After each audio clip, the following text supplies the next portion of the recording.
Greetings and salutations! Welcome to the new and the same conversational podcast. Whether you're joining us for the first time or you're a returning listener, we're thrilled to have you on board for another exciting adventure. This is episode 204 of the Weebs Lounge, and a show where we talk about anime, manga, gaming, movies, and the weeb culture through honest conversation, debates, and honest, chaotic energy. For this episode, we have Warner Brothers being passed around once again. In the past 5 years, they have changed their names, changed studios, and changed parent companies. How many times do you want to do this? We're going to have this discussion. So without further ado, share this episode, bring your friends, and let's make this episode unforgettable. All powered by AniMa W3 Studio. Catch every new episode on YouTube and your audio feed wherever you listen to, and time codes in the description.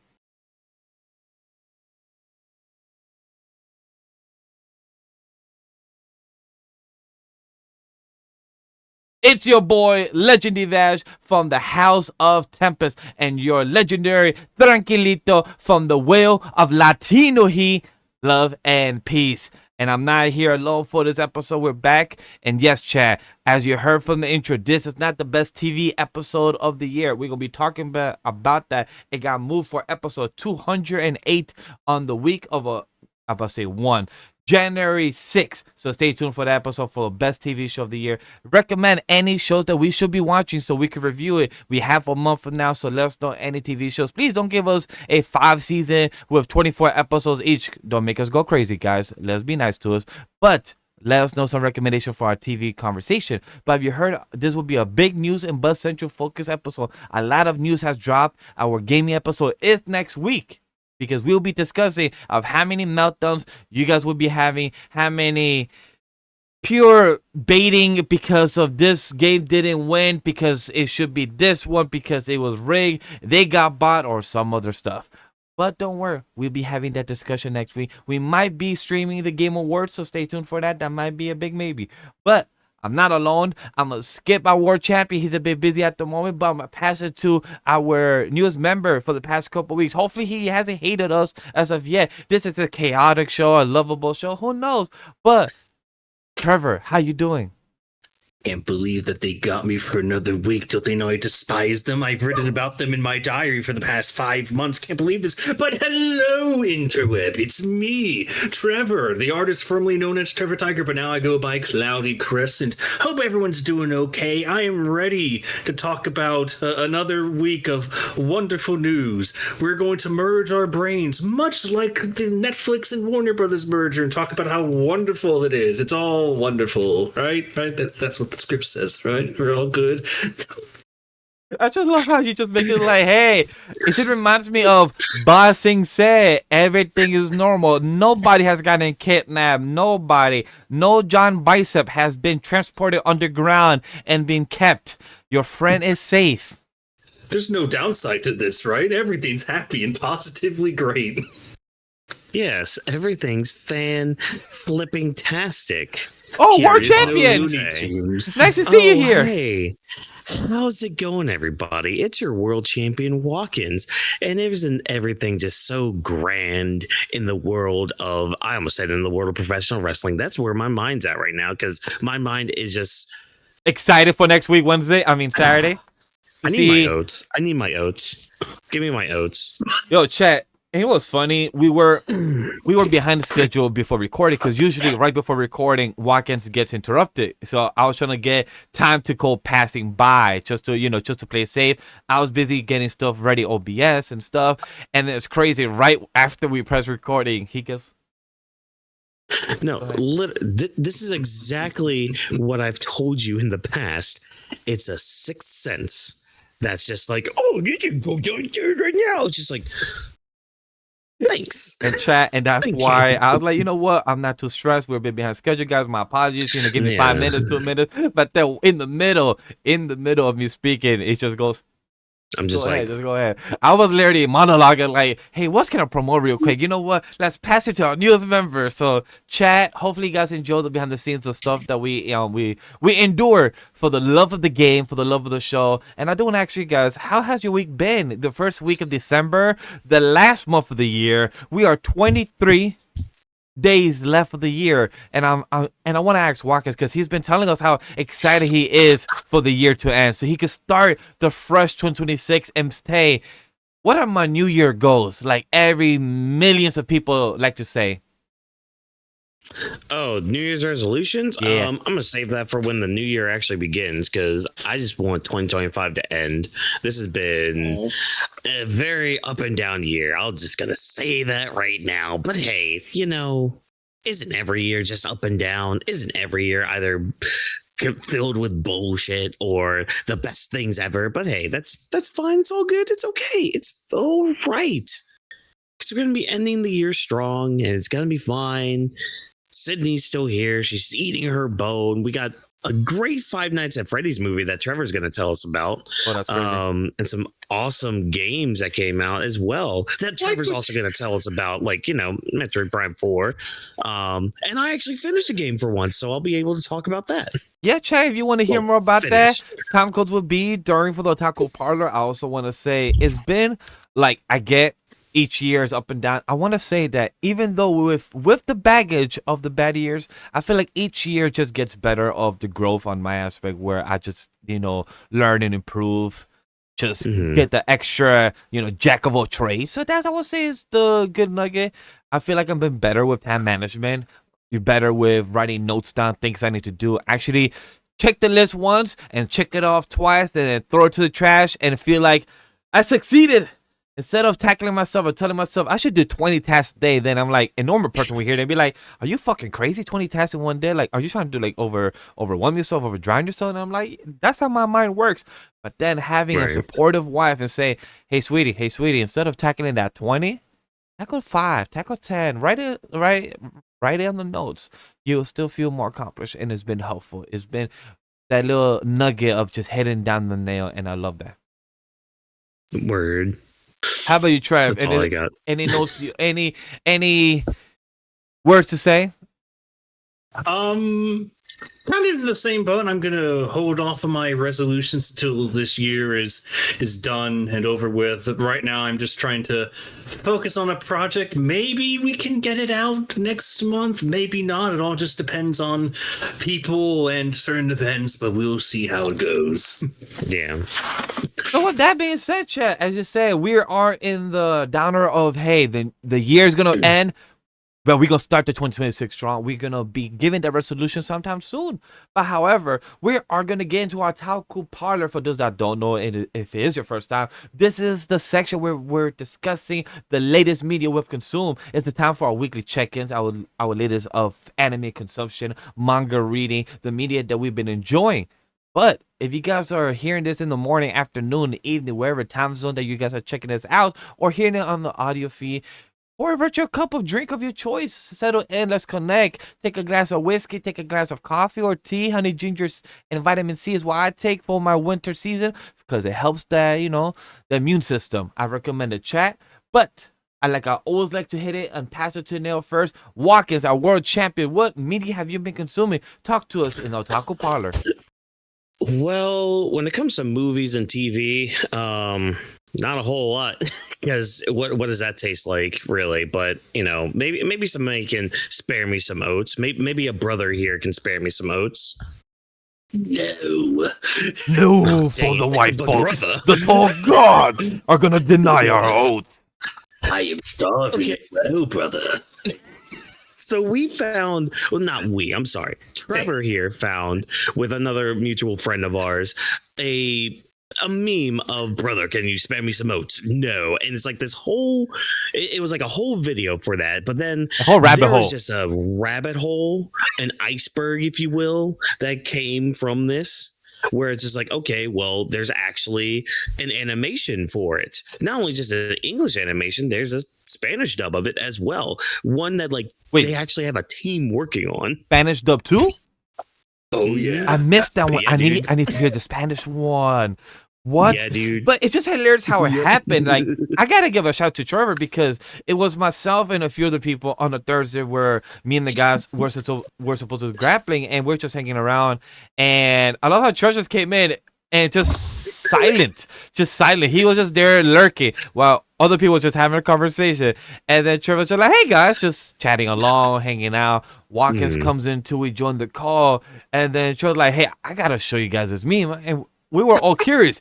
In chat, it went from 1 to 2 to 2 to 3 to 4 people watching, and then it went almost up to 8 people watching in our Discord call. Like I feel like it was 6 or 8 at least of people actually watching this, and it was from the last time I saw the clock, it was like 7:20, 7:30. By the time we were done watching this one meme, and then like Whawkins said, this rabbit hole meme of brother, may I have some oats. It was almost 9 p.m. EST, so we were locked in for this journey for an hour and a half.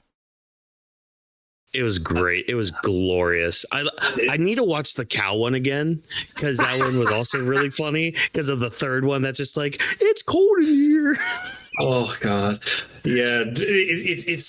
It was a beautiful adventure because how it all started was our mutual friend. He gave me an Instagram reel that showed half of the brother may I have some oats. And by the way, guys and gals, that is the name of the video. Yes. Look it up on YouTube. Brother may I have some oats. You will see it. The moment you see 2 fat pigs on an old 1500, 1800 painting, you found it. Congrats. Yep. It all started with Instagram reel, and then our friend gave me the other half of that Instagram reel. I was like, oh, I wonder if this is on YouTube.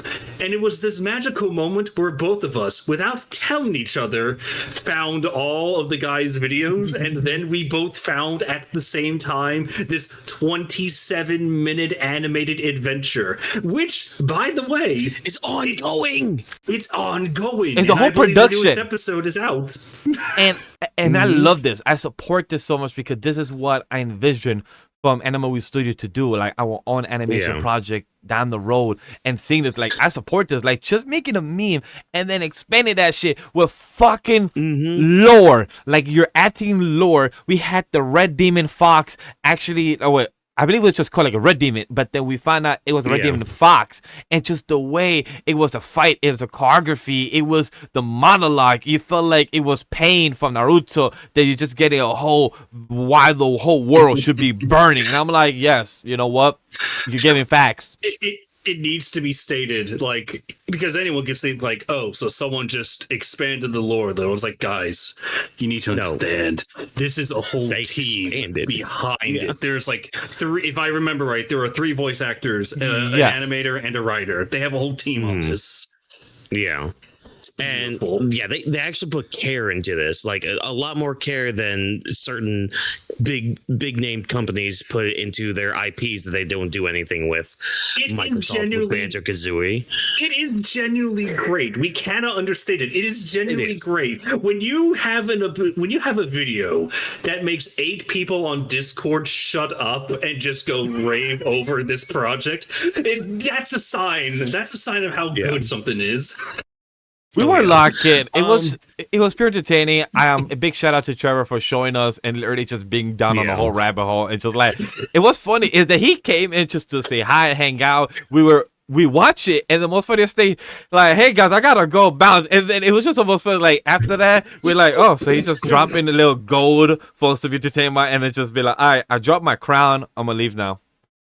I am the lore bringer. I am the Lorax. I breed in the lore. Oh my god.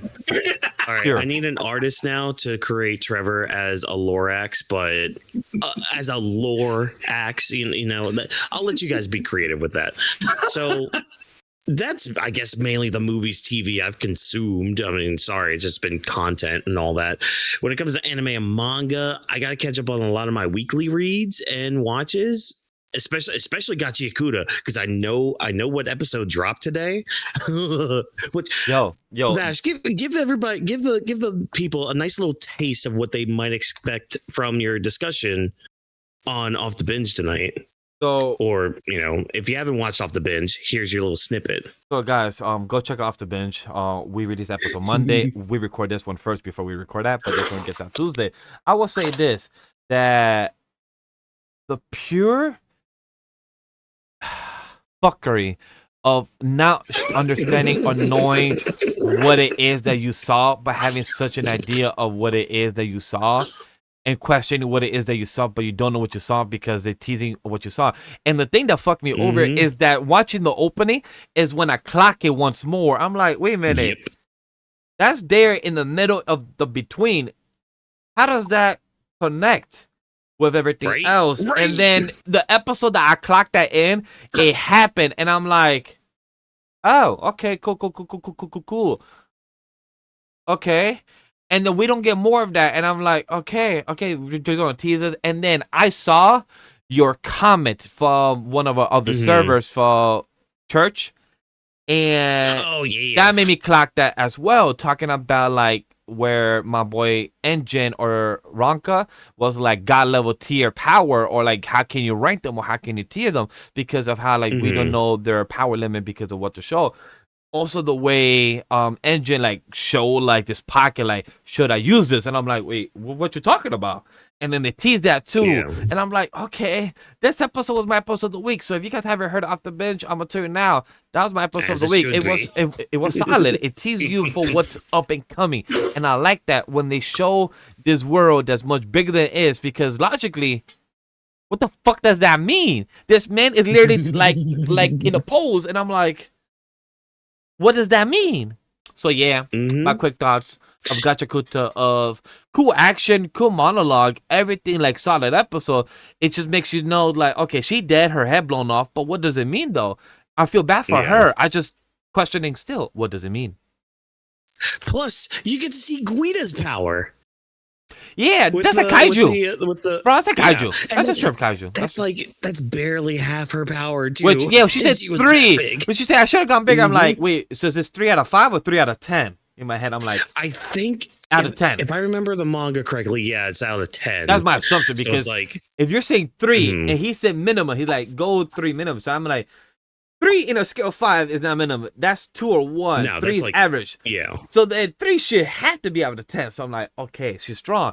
But then also, I love how she just woke up and just dragging this dude's head. I'm like, bro, y'all be treating this man's body like it's nothing. I feel bad for him. Bro should have a concussion or something. But He probably did, I think. again, go watch Okay, Gachakuta yeah. if you haven't, which is literally just, gassing up the series in whatever way. If you guys Oh my haven't God, watched it or yes. not, it's up to you. But I just recommend it. It's like, it's purely enjoyable, entertaining series. Highly recommend Vash because I want us to add it for Shonen Ronin. As soon as this season's done, read that Woo, manga. okay, copy. It's a quick read. I'll Okay, tell you that okay, because it's a quick easy read. Nothing like there's not like pages upon pages of lore dumps and all that, so you can get through it fairly quickly because like the season's probably going to end around like the 700, not 700, the 70 80 ish mark.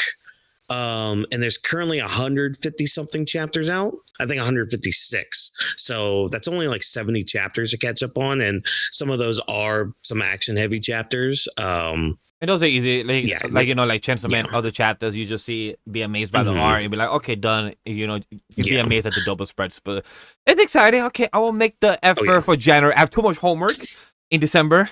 I'll do the Yeah, homework in yeah, January. yeah. Save it for January. Yeah. Save it for January. Yeah. I'll save it for Video games. So finally finished like the mainline story for Pokemon ZA. I'm gonna tentatively give it a 3 out of 5 right now.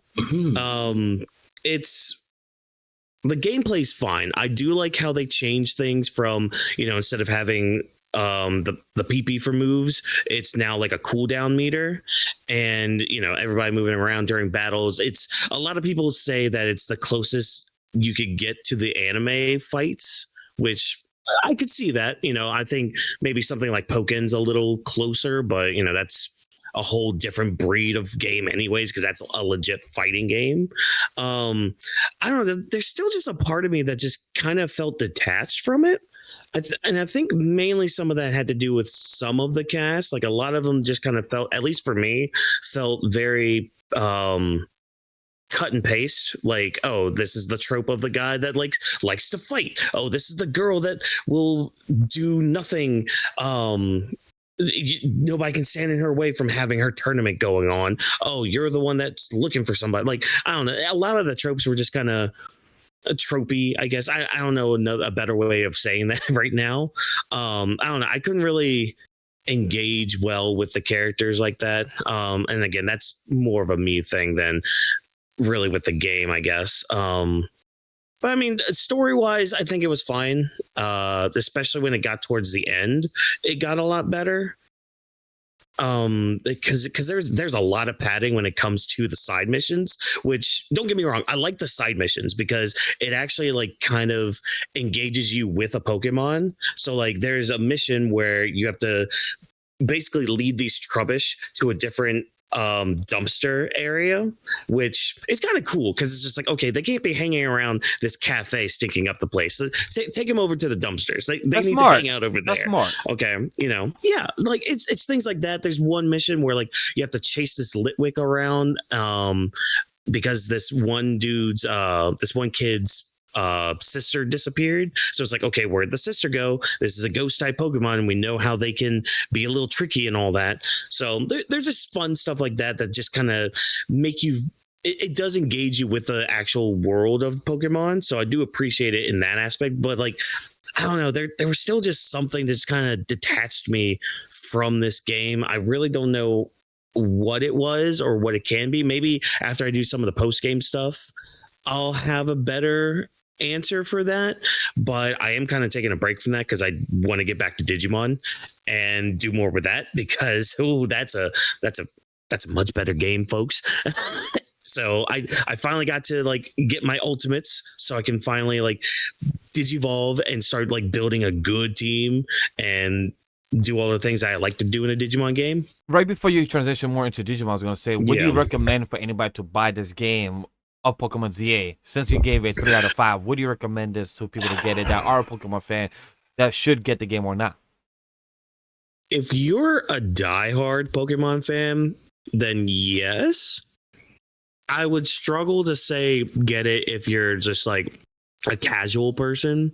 Well, I see again, this is the tricky part with like the 3 out of 5s, because sometimes I would recommend it, but I don't know. It's really tough for me because, like, again, I felt a detachment to it. So it's just like, should I really recommend it to people? But I mean, I think I would. I think I would, just because, like, especially with the different gameplay mechanics with the cooldown system and all that, it does add a different layer to things. Because like some moves change outright. Like, for example, with like toxic spikes, for example.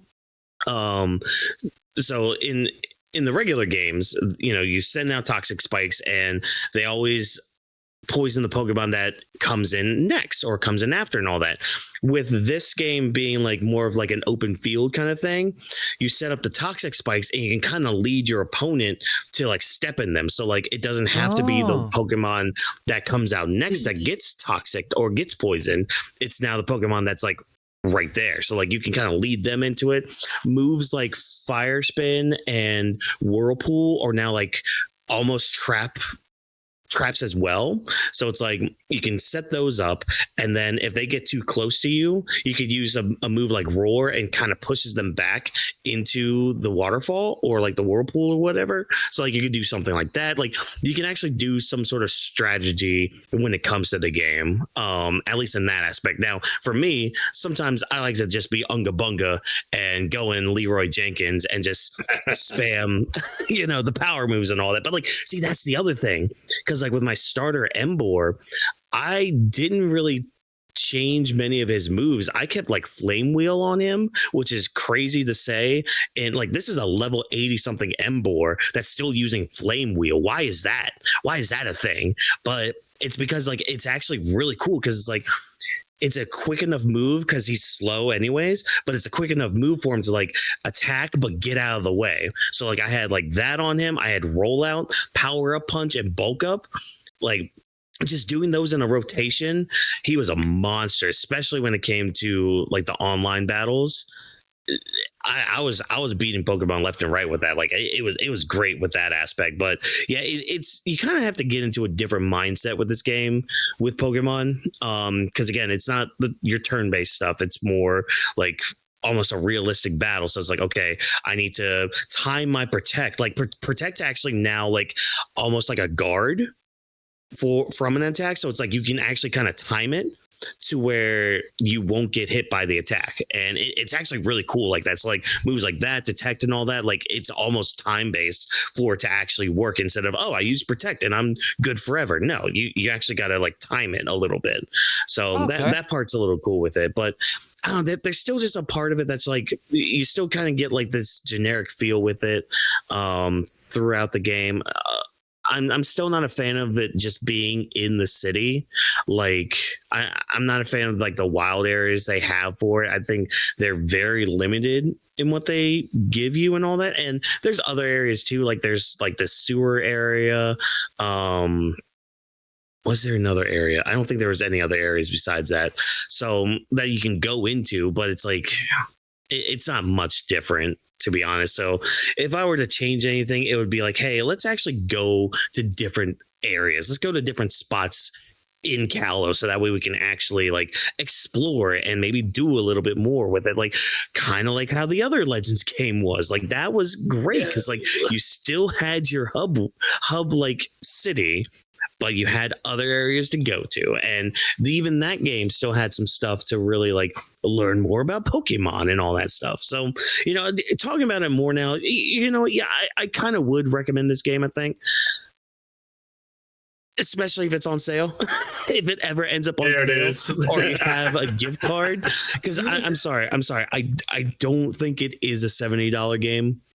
I will throw that out there. Like, and this is coming from somebody that like understands, hey, the whole inflation thing. If we want games to be better, if people want to be paid more, hey, we gotta pay more for them. I can at least be like, okay, I can understand that part, but you also got to kind of have a better product too.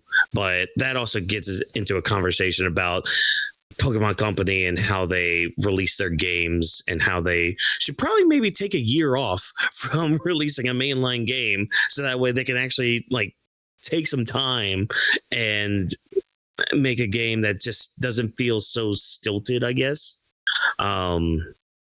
I don't know, but see, that's the weird thing. It's just like I have praises for it, but then like it's also met with just, oh, there's some characters that just kind of feel like cardboard cutouts. Especially the NPCs. They're just typical cardboard cutout. Oh, I'm your Nurse Joy. Oh, I'm your trainer and all that. I don't know. It's like there's good things with this is just modern Pokemon anyways. Like there's good aspects to the game, but then there's other things that are just like, I don't know about all that. So, and a lot of it can be nitpicks too. But I mean, yeah, if you have like a gift card or something, or you're giving it for Christmas or getting it for Christmas, cool, neat, great. I definitely have it and definitely play it there. But yeah, that $70 price tag, and now more because the DLC coming out this week. So, tack on 30 more bucks for that. That's $100 right there.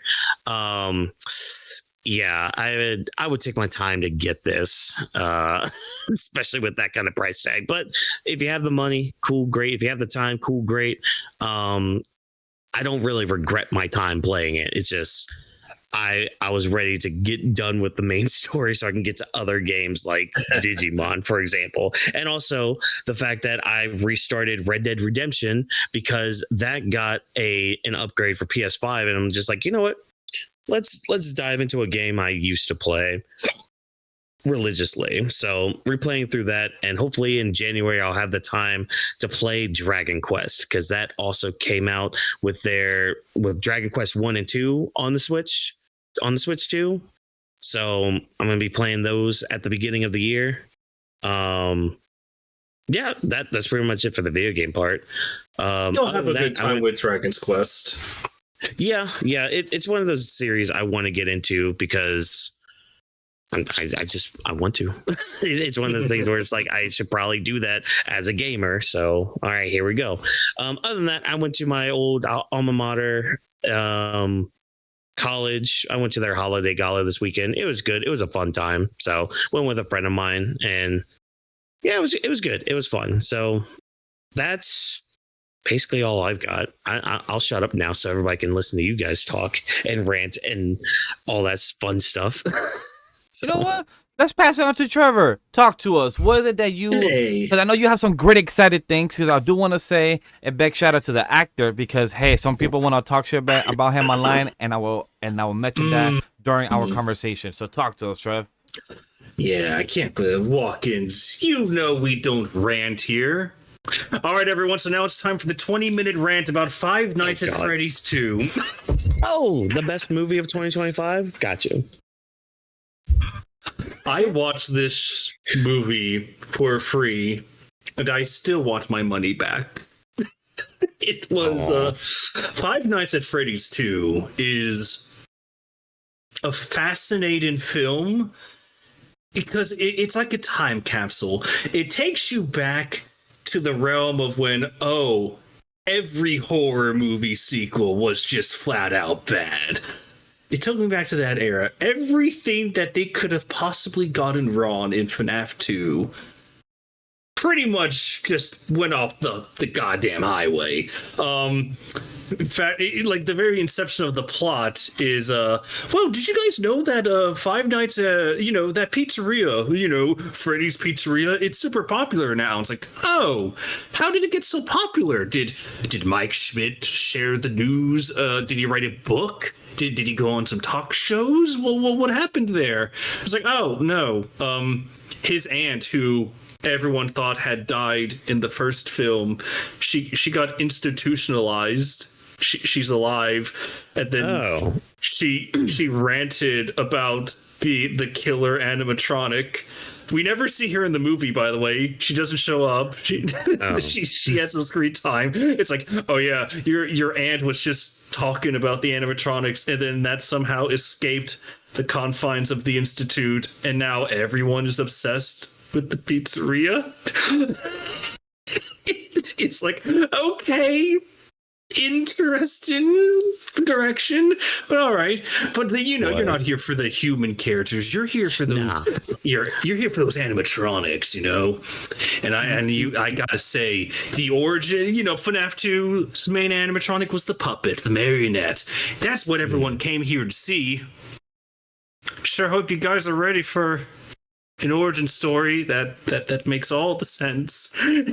doesn't kill the enjoyment. Basically, a long time ago, this is the premise for the movie. This is how you know that things start at the peak of the mountain, then they just snowball out of control. You have a little girl, her name's Charlotte, and immediately the FNAF players are like, oh, Charlotte, is that who I think it is? Yes, it is exactly who you think it is. Fun. So Charlotte, she's not having fun at this party, but then Vanessa, the girl from the first movie, she shows up, and they're like childhood friends and whatever. And it's like, oh, you're here too. And you have some clunky expositions like, I know you don't want to be here at this party, but those animatronics aren't your friends. We're your friends. And so Charlotte's like, whatever. She looks to her left, and in this giant packed pizzeria, you just see Springtrap, or, Matthew Lillard, who is amazing in this movie, by the way. He does give the best performance, as per usual. You just see him, broad as day, luring a child into the back. And it's like, oh, you're in full view of everyone. Okay, alrighty then. So Charlotte gets suspicious. She goes into the back alone. Oh no, I'm sorry. I missed a spot. She runs, she's fearful that something happened to the child. So she goes to like different sets of parents, and each sets of parents, when she goes, oh my God, this boy's in danger. We need to help him. Everyone is like, go away, girl, or it's not my problem. It's like, what? I mean, that just sounds like America anyway, so, that's par for the course. It's like, go away, just talk to someone else. I'm like, excuse me. Did we learn nothing from MHA, everybody? Child life is in danger. You have a girl screaming out of her mind going like, hey, this boy is in danger, and everyone is just like, whatever. It's like, come on. So she goes to the back, she rescues the boy from Matthew Lillard, and then right before she escapes, she gets stabbed in the back. and then she dies on top of the puppet, and that's how we get the puppet. And maybe thinking, okay, so how do we link the other animatronics? It's like, well, turns out the puppet can possess all of them, throwing every theory you have about the game out the window. But this is the film lore.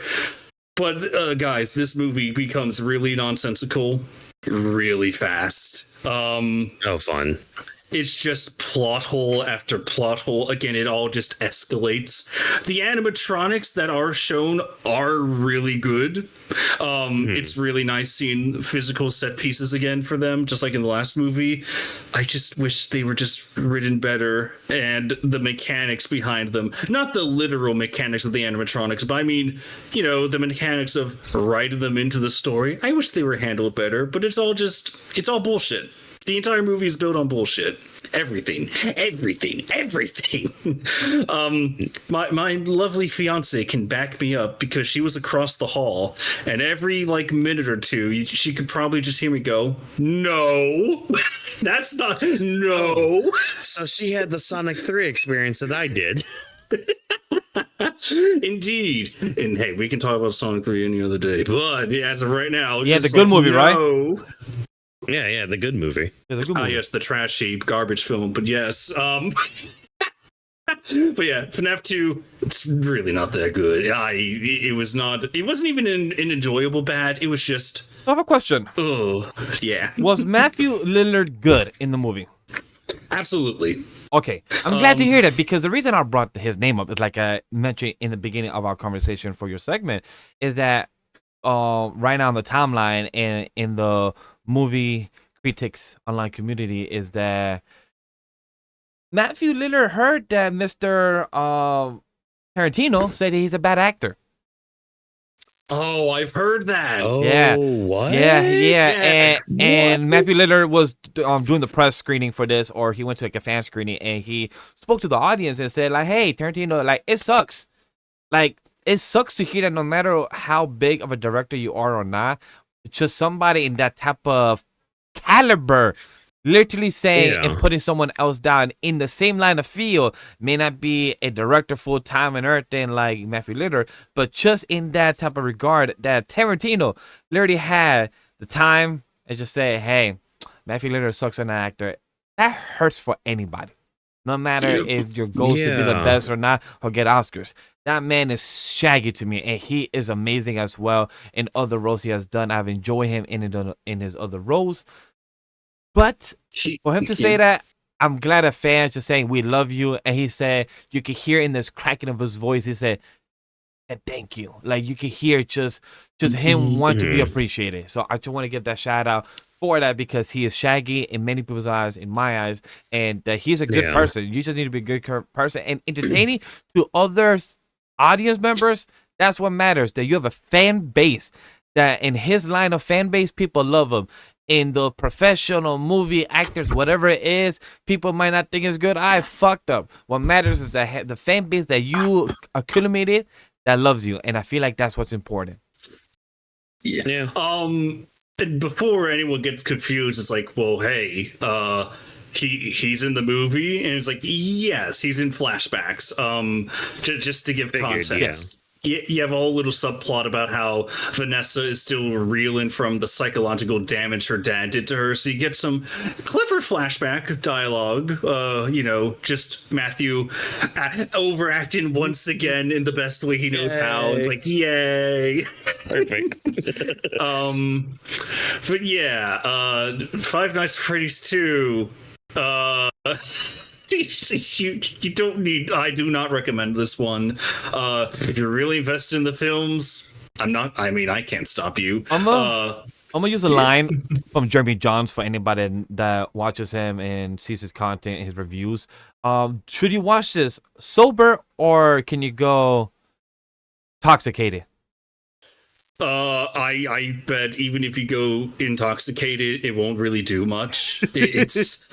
It really doesn't help. Challenge accepted. It's even one of those things where it's like, I won't remember this by tomorrow. To steal from Jeremy's ranking system, I will not remember this by tomorrow. Hey, love it. Thank you. Yes. Because it is dog I believe shit. it's. I believe it's T minus. I will not be remembering this tomorrow. Exactly. And before I go on to the video game section, just want to say for the audience, if you thought my Sonic 3 take was like, whoa, come on, you're too harsh. Sonic 1 and 2 are infinitely better. Just saying. So anyway, time to talk about video games. Yahoo! Yeah, I see what game you have on here.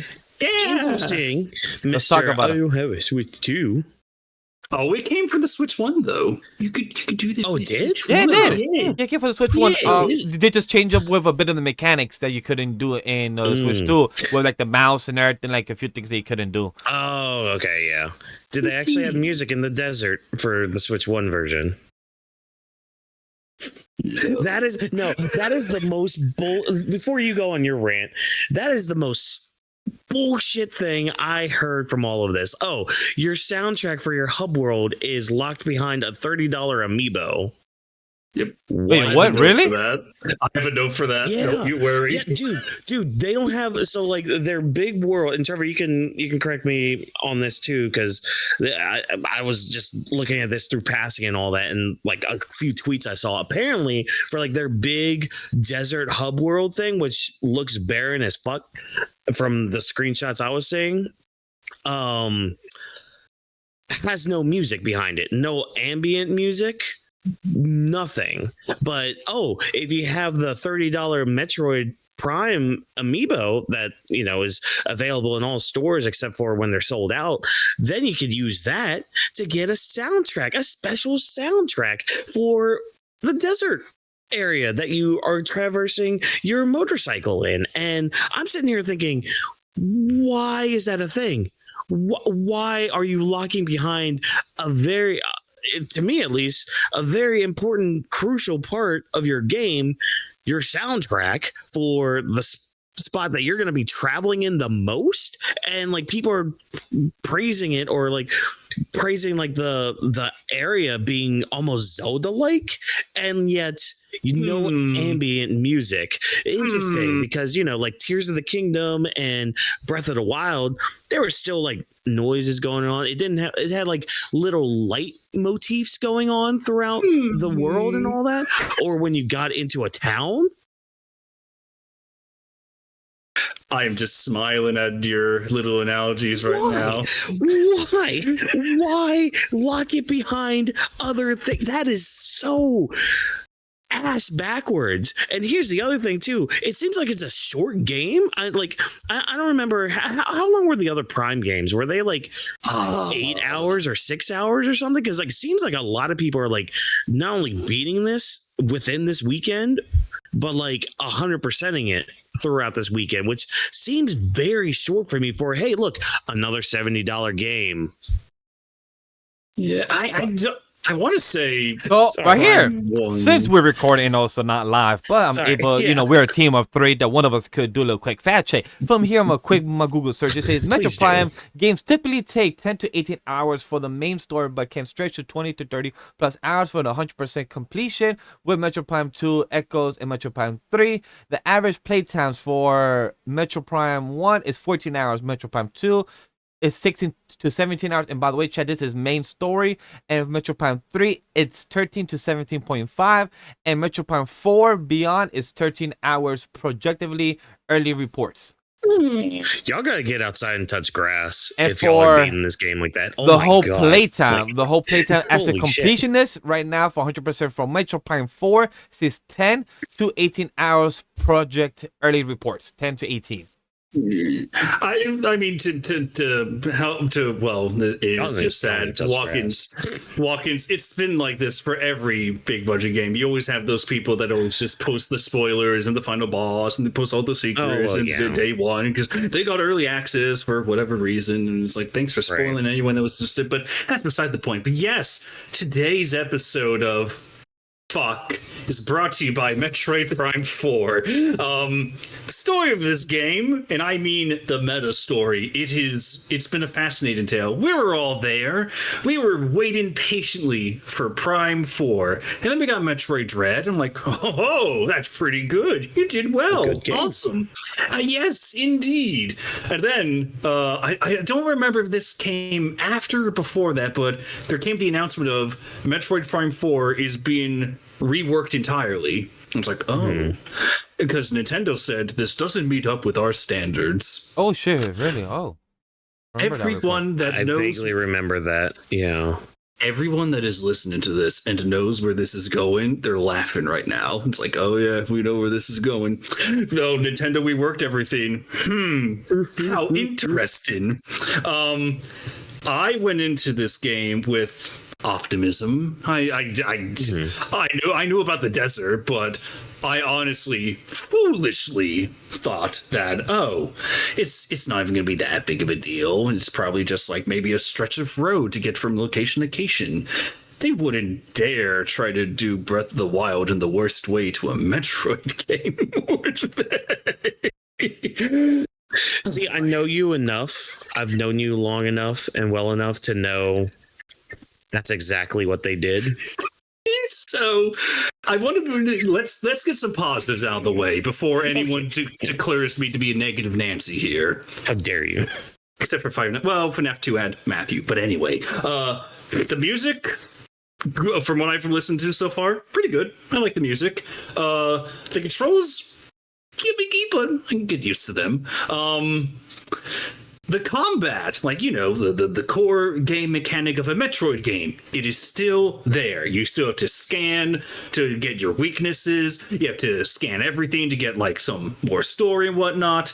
And the combat, it just reminds me of Metroid. It's Metroid as it gets. It's like, yeah. So you may think, okay, you got the combat down. You have the music down. I guess it's just a matter of where you put that. Well, this is where the game starts to fall apart.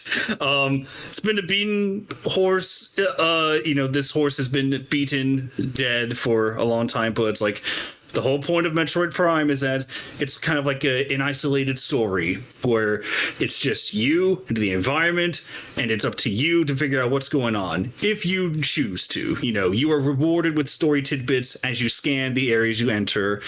Well, Metroid Primes 2 and 3 just go like, let's shove some more story in there with Dark Samus. But the whole point is that you're alone. It's you against the world. Think Metroid Dread if you really want a recent example of that. But we're introducing a lot of characters this time around. We have Silax, the main villain of this game, who I do not know the origin story to yet, but hey, he's pretty cool. The brief time I fought him. You have the other side characters who are quippy. And you may think, oh, come on, what's wrong with quippy characters? It's like it solely matters in how you write them. I'm trying to think of like Whawkins, Vash. Name a quippy character that you like in a video game. One that doesn't annoy you, but they're funny. Star-Lord. Dexter. Thank you. I was just thinking Dexter. Vash, you can you think of any character in a video game that's like Spider-Man? Yeah, Spider-Man too. He's quippy. Yeah. That literally is his persona. He's quippy as hell. Yeah. That's literally his emotional mechanism. Which is like, I'm gonna be quippy even with just fighting 6 supervillains trying to kill me. Totally normal. That works.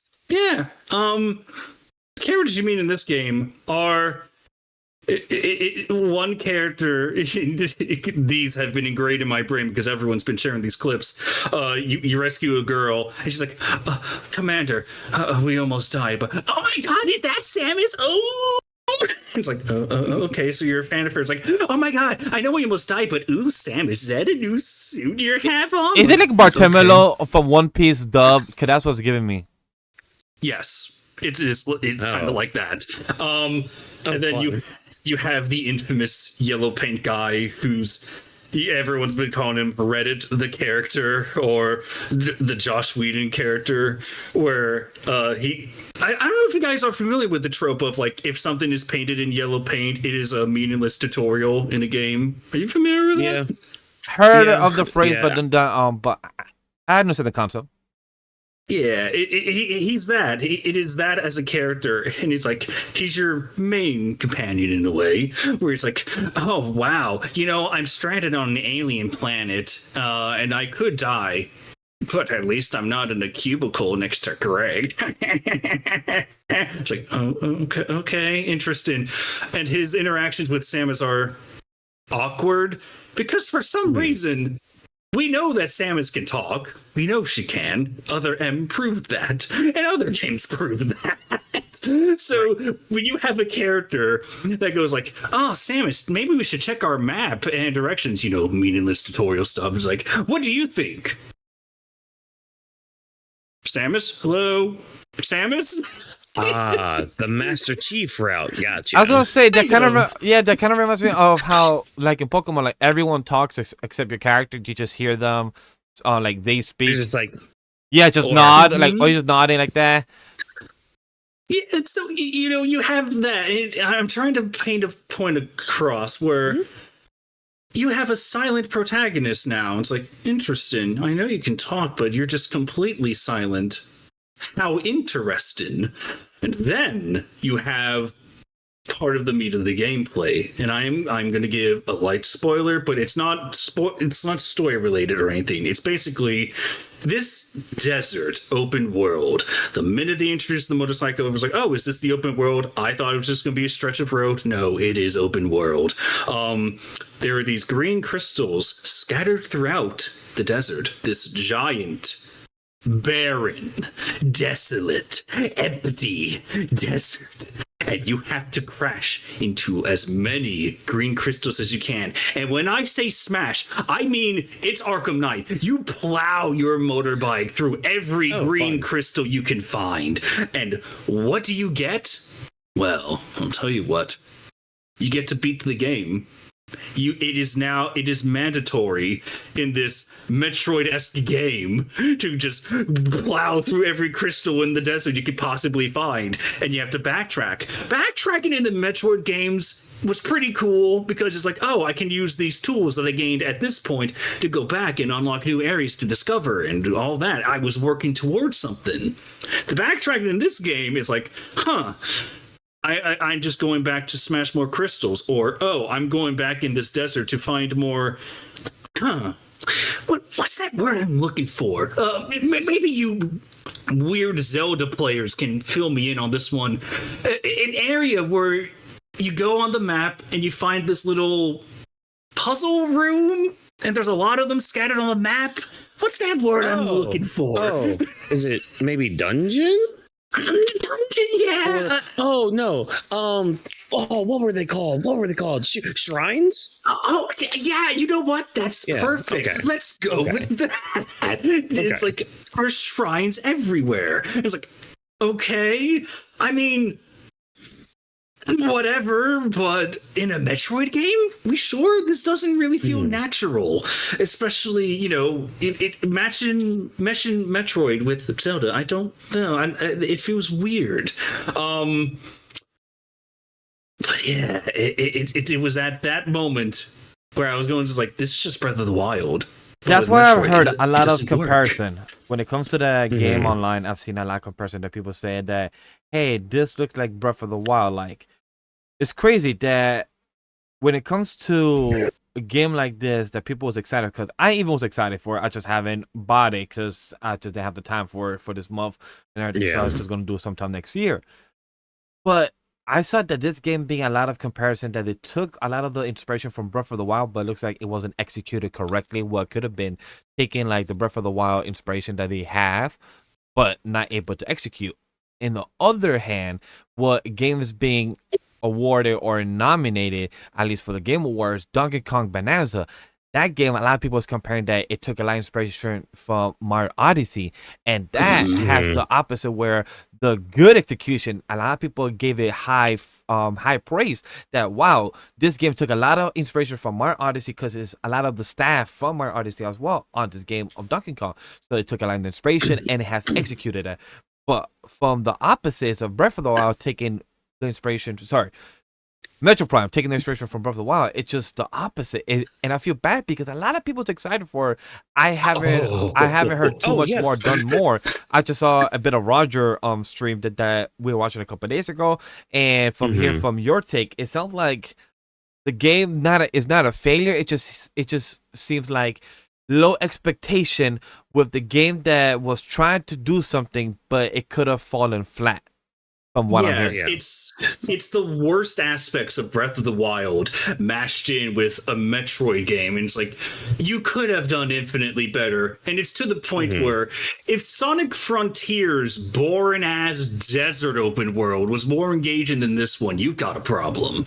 Well, I was gonna say I saw a tweet earlier that was just like that was comparing Desert Worlds with this, and they were like, "Do you remember Ratchet and Clank 2? Oh yeah, where there was a little desert area." Yeah. Where you could collect crystals on a vehicle, and it had all these other, like, I recently replayed that this year, and that seemed more engaging than what I was seeing from Metroid Prime 4. And I'm like, this is a game that came out like what, 20 years ago? Yeah, and I love Ratchet and Clank. Like, those games have always been chill, relaxing, but it sounds like this one ain't. And it's that I'm building up to this whole theme. It's like, you have a silent protagonist. You have a desolate overworld taken from the worst aspects from another certain game that features a silent protagonist. What? It's almost as if you had to rework it's like you were really rushed to change your whole game into a different game. I wonder if that's why you had to restart production in the first place. Yeah. And that is the popular theory. And at this point, I am in that boat where I believe Metroid Prime 4 was this complete other beast. But then Nintendo took it back. It's like, well, hold on there for a second. Breath of the Wild was really good. Can't you make your game like that? And then they tried, and then they failed, and that's where we were at. And to harp on the radio aspect, the music aspect, the amiibo aspect, if you will, because this is my last point. Whawkins, do you remember having fun on Donkey Kong Bonanza's, DLC? So I didn't get the DLC. I didn't get that yet. But, I mean, that does still seem like something. I would actually pay the money for that. Compared to many other Nintendo DLCs, because it actually looks kind of fun. Plus, you revisit Donkey Kong 64 Island. Yes, you are a positive boy, and when it comes to that DLC, a lot of people were actually pretty pissed at it because for such a small update for like what $20 price tag, it's like, it's almost as if this thing was built into the game. And Nintendo forced a price tag on it to get more money. Yeah. Interesting. They wouldn't dare do that with Metroid Prime 4, would they? And that's where the amiibo ruckus comes in. To highlight that point, if you were to get the Samus and Viola, which is the name of the motorbike, if you were to get that amiibo, you would be able to change the color of your motorbike. Or every time you touch the amiibo, you can change Viola's total distance traveled. Or once per day, you can increase the rate at which your boost energy regenerates. I am just reading off the notes here because I can remember it all. And you know what? Honestly, like, at least for me, like, hearing that and seeing that's kind of what I expect from an amiibo. Just, like, giving you, like, little perks like that, Like, it's like, oh, you bought the little statue, hey, here's a little extra perk. Kind of like, again, another Breath of the Wild reference here. When you would get amiibos from that and upload them through the Switch and all that, you would get like just some extra treasure and all that stuff. So like where, you got a little bit of a bonus. It wasn't anything that was just like on the realms of like a DLC, for example, Yes, and that's one amiibo. It's like, okay. And the only thing that really stood out for that one's like, wait, customization? wait, can I not do that regularly? I don't know if you can do that regularly. I haven't really done much with that. But then there's the main Samus amiibo. And it's like, oh, that's the one that lets you change background music in an otherwise silent desert. It's like, oh. Yeah. And it also restores your shield and whatnot. It's like, okay, restoring your shield is fine. But really? So they have two amiibos. The bike and Samus? Sounds like it. There's 3. Oh, there's a third option. There's a third door. What's the third one do? See, behind door number 3 is the Silax amiibo, the main villain, from what I understand. And I'm reading this word for word. After clearing the game, you will be able to see the full versions of the movies that are shown in fragments throughout the game. That's what happens when you get the amiibo. And then it says, even if you don't have the amiibo, you can watch the full version of the movie by achieving a 100% scan rate and item collection rate. So do 100%, but we're gonna cheat and just give you the ending if you have the amiibo. Screw your 100% playthrough. That's some bullshit. Like, I know. Just seeing the defenders just rolling out, because here's the thing, I've been playing my game on one end and listening to reviews on the other, and it's like as time goes on, I am just agreeing with the negative ones more question. and more. It's like, have you finished the game, in case some audience wants to confirm? Have you finished the game, or have you only I have not. As of this time, I have not finished it. I don't know how far into it. I poured in, 4 hours already into this thing, but...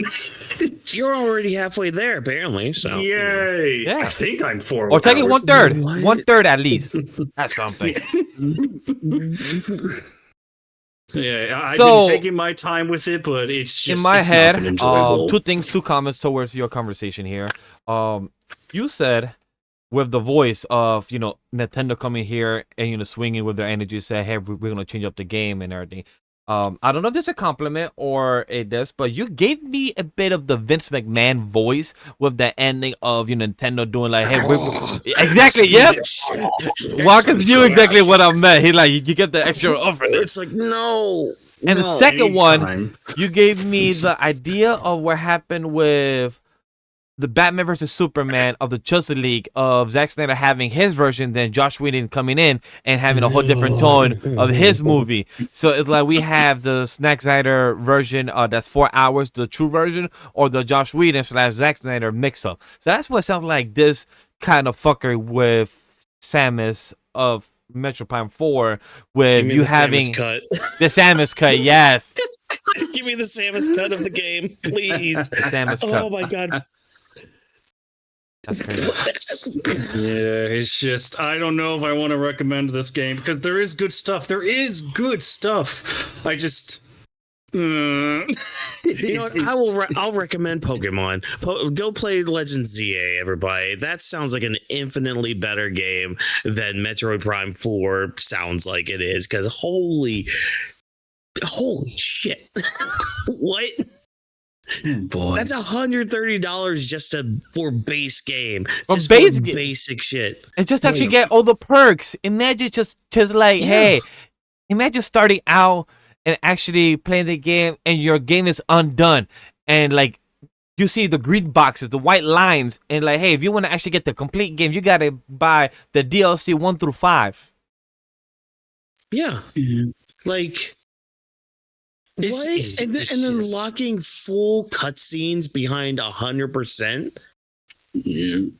Oh no, it's like if you do 100%, like that's your reward. If you 100% the game, from what I'm reading, is you get to watch the movies that were otherwise fragmented. That was your reward. You get to see the whole story. So instead of blurry fog image, yeah. And then it ends with like, oh, but you can use this amiibo to unlock everything once you beat the story. So instead of getting a 340 image, you could get a 2K or 4K, 8K image, but for now you're gonna get a 340 image. Back then, yeah. I think what pisses me off the most about this is that it was a good game. God damn, y'all want to go on a bitching mode. This is Metroid Prime 4. This was almost on the level of Half-Life 3, where it's like, oh, surely it's going to come out one day. And then it got announced, like, oh my God, finally. And then now, according to the theories, which I am in agreement with, it's like, wow, you took something, you took it back, you made him spray a whole new paint on it, and now it's ugly. Thanks for destroying this. It's awesome. Thanks. That was my week in media. I'll say that's a fun, stressful week of media, but Your story amuses me, brother. That was the only bit of good in this world. The pig meme. the brother Oats. No, the white gods, the tall ones will not feed us. They will take us to the barn house. I am going to slay the tall, skinny gods of Nintendo at this rate. Well, holy crap. Man. Well, crap, trying to turn your voice into that deep, like Kratos, it gets you that raspy voice. It's like, goddamn. Boy. Dude, that, again, It does get back you. when that game dropped, it destroyed my throat. Because all I was doing while I was playing it, I was just like, boy. I still need to play the first one, and Ragnarok, I still need to play them. I played the first one for like 2 hours. I played the first one like 2 hours, but it's been years, so I need to play them. But I absolutely adore Ragnarok. Ragnarok is so good. one day. 2026 goal is to play more games. But look, let's talk about games. Let's talk about a quick rant as well about games. It's not like crazy. It's just, look, Call of Duty. You gotta start making your fucking updates like 40 gigabytes. Stop. Just stop. Why are you almost like 300 gigabytes in my console?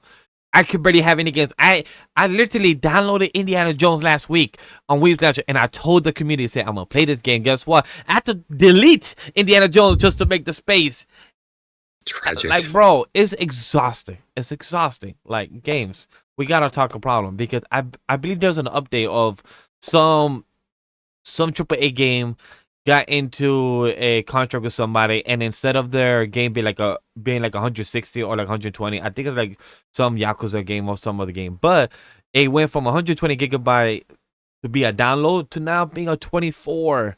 That's fucking beautiful. You literally save anybody's Steam, PC, their console from being 124 gigabyte to a 24. It's like, bro, that's a miracle. Whoever that is, pay them $1 million and tell them to do that for Call of Duty. On God, because Call of Duty, y'all don't need to be a whole 300 type of gigabyte. I don't even play the online version of Warfare on like the free multiplayer. Like, I don't need that shit. I don't need to be having that part of DLC. But that's my rant, my beautiful rant on Call of Duty. You know, the bullshit that has been with online games, because you need to update the buffers, the lags, the bullshit of stuff. But this is my quick thing I want to tell you guys, because I have not been playing a lot of games, haven't watched a lot of movies for this past week, because I've been doing a lot of other productivity, like I said in the earlier part of our show. However, what I do got to say is, P. Diddy. I watched the documentary of the P. Diddy, the Sean Combs documentary. I deadass be forgetting his actual name is Sean Combs, because I know there's also like a clothing line, and I just want to tell my headcanon that Sean Combs is a different person of a clothing line. I just like, hey, that's a whole different person, but I know that's actually his clothing line. But for those that haven't watched the documentary, please go watch it. Not because it's a recommend, and it's not that you should.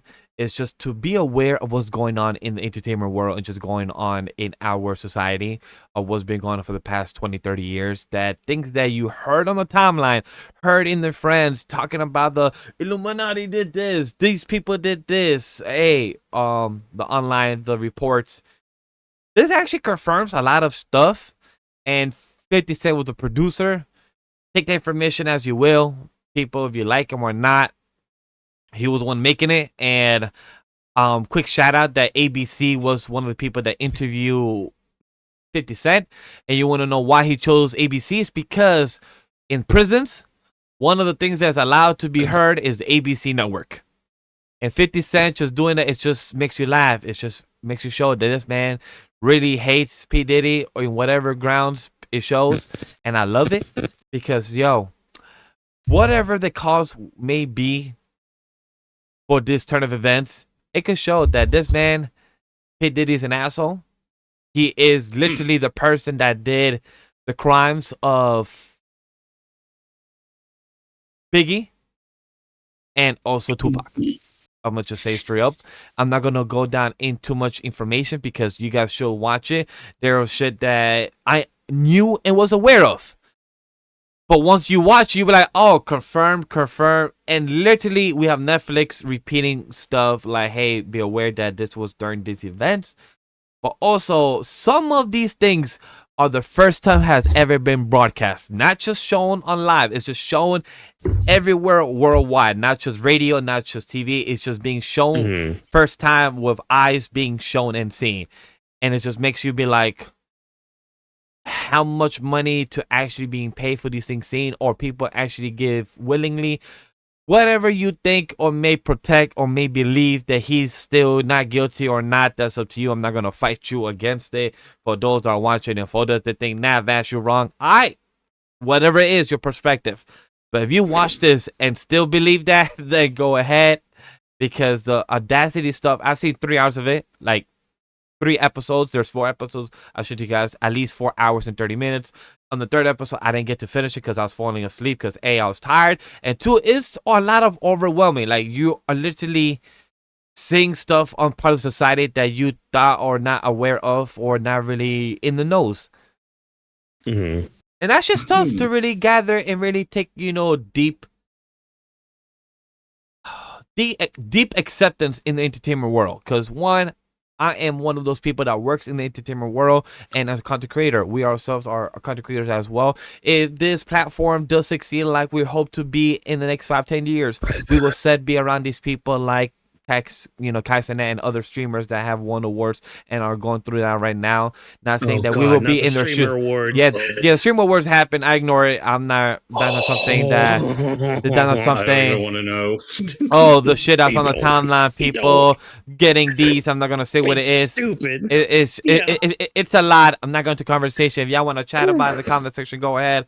But that's not something have fun. That's not something. Hey, we're content creators. I would not call myself a streamer. I'm a content creator. I am diverse. I do a lot more things than just turning the camera. For those people, that is your community, that is your perspective. I'm not going to jump into it. But when it comes to the documentary, do you guys have any thoughts? I know you guys do plan to watch in the future. I just didn't mention to anybody team wise to really say, hey, go watch it now, because that's on your own terms to really check off a list of immediate to consume. That's literally so heavy to watch at times. Yes, I mean, it's like watch at your discretion. Yeah, it's like if you want to put on a sad movie, or if you want to watch, I don't know, like a Hitler documentary, it's like just know what you're signing up for. Right. Like, because that's the thing, our team member Crash, he had put his review up in our Discord, which if you want to check that out, Discord link in the little description box below for you. But yeah, he put his little review of it, and I saw it. Cool, neat, awesome, but I was kind of waiting for you to kind of watch what you did of it to kind of gauge on it. So I might check it out. It might be one of those things where I just kind of have it on in the background while I'm working on things, but and plus, can I give a score? Fuck no. Not saying that. That's not saying that. It's just like I can't say good or bad or ugly. Saying that, hey, this was a solid 8, 10 out of 10 for those that content creators, reviewers that have great. Not disrespecting you. It's just not my thing to score a documentary. One, documentaries for me are not meant to be scored. It's meant to talk about it, have a discussion that what we consume of said product that we was not aware, that fill in our shoes of what we miss or not confirmed the past 20-30 years of stuff. The same thing of the Vince McMahon documentary. I was just gonna reference the Vince McMahon one. I was we reviewed this literally a year ago in October, November. It's just like, all 3 of us did not score. We were just like, shit that came out. We had a discussion of the Vince stuff, of what was discussed, the the reactionary, the stuff that he won't say, Yeah. we gave a discussion. We didn't really review a score on it. We just like, yeah, 7 out of 10. It's just like, yeah. The same thing on Rio. We gave a discussion on during our grappling. I think Yeah. Whawkins was the only one that finished it. I think me and Nick still haven't finished the last episode. I think so.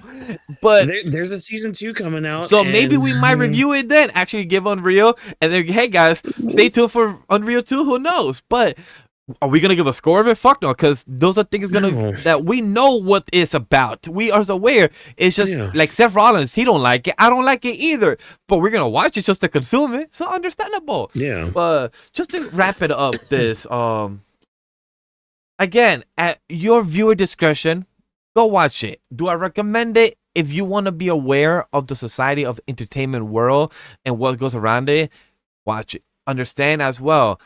These are people that have chosen these decisions in their life and they have chosen to live with it. There's some people that have regretted it. There's some people that I have acknowledged it. There's some people like, shit, I didn't notice 2 and 2 until too later. And it also, another documentary to recommend and kind of relates, it kind of reminds me about Fire Island. If for those that know about Fire Island, but the festival that was supposed to have, wait, is it Fire Island? Yeah, it's Fire Island. I remember. Yes, Fire Island, the festival that's supposed to happen with rich people and everything, and it didn't happen.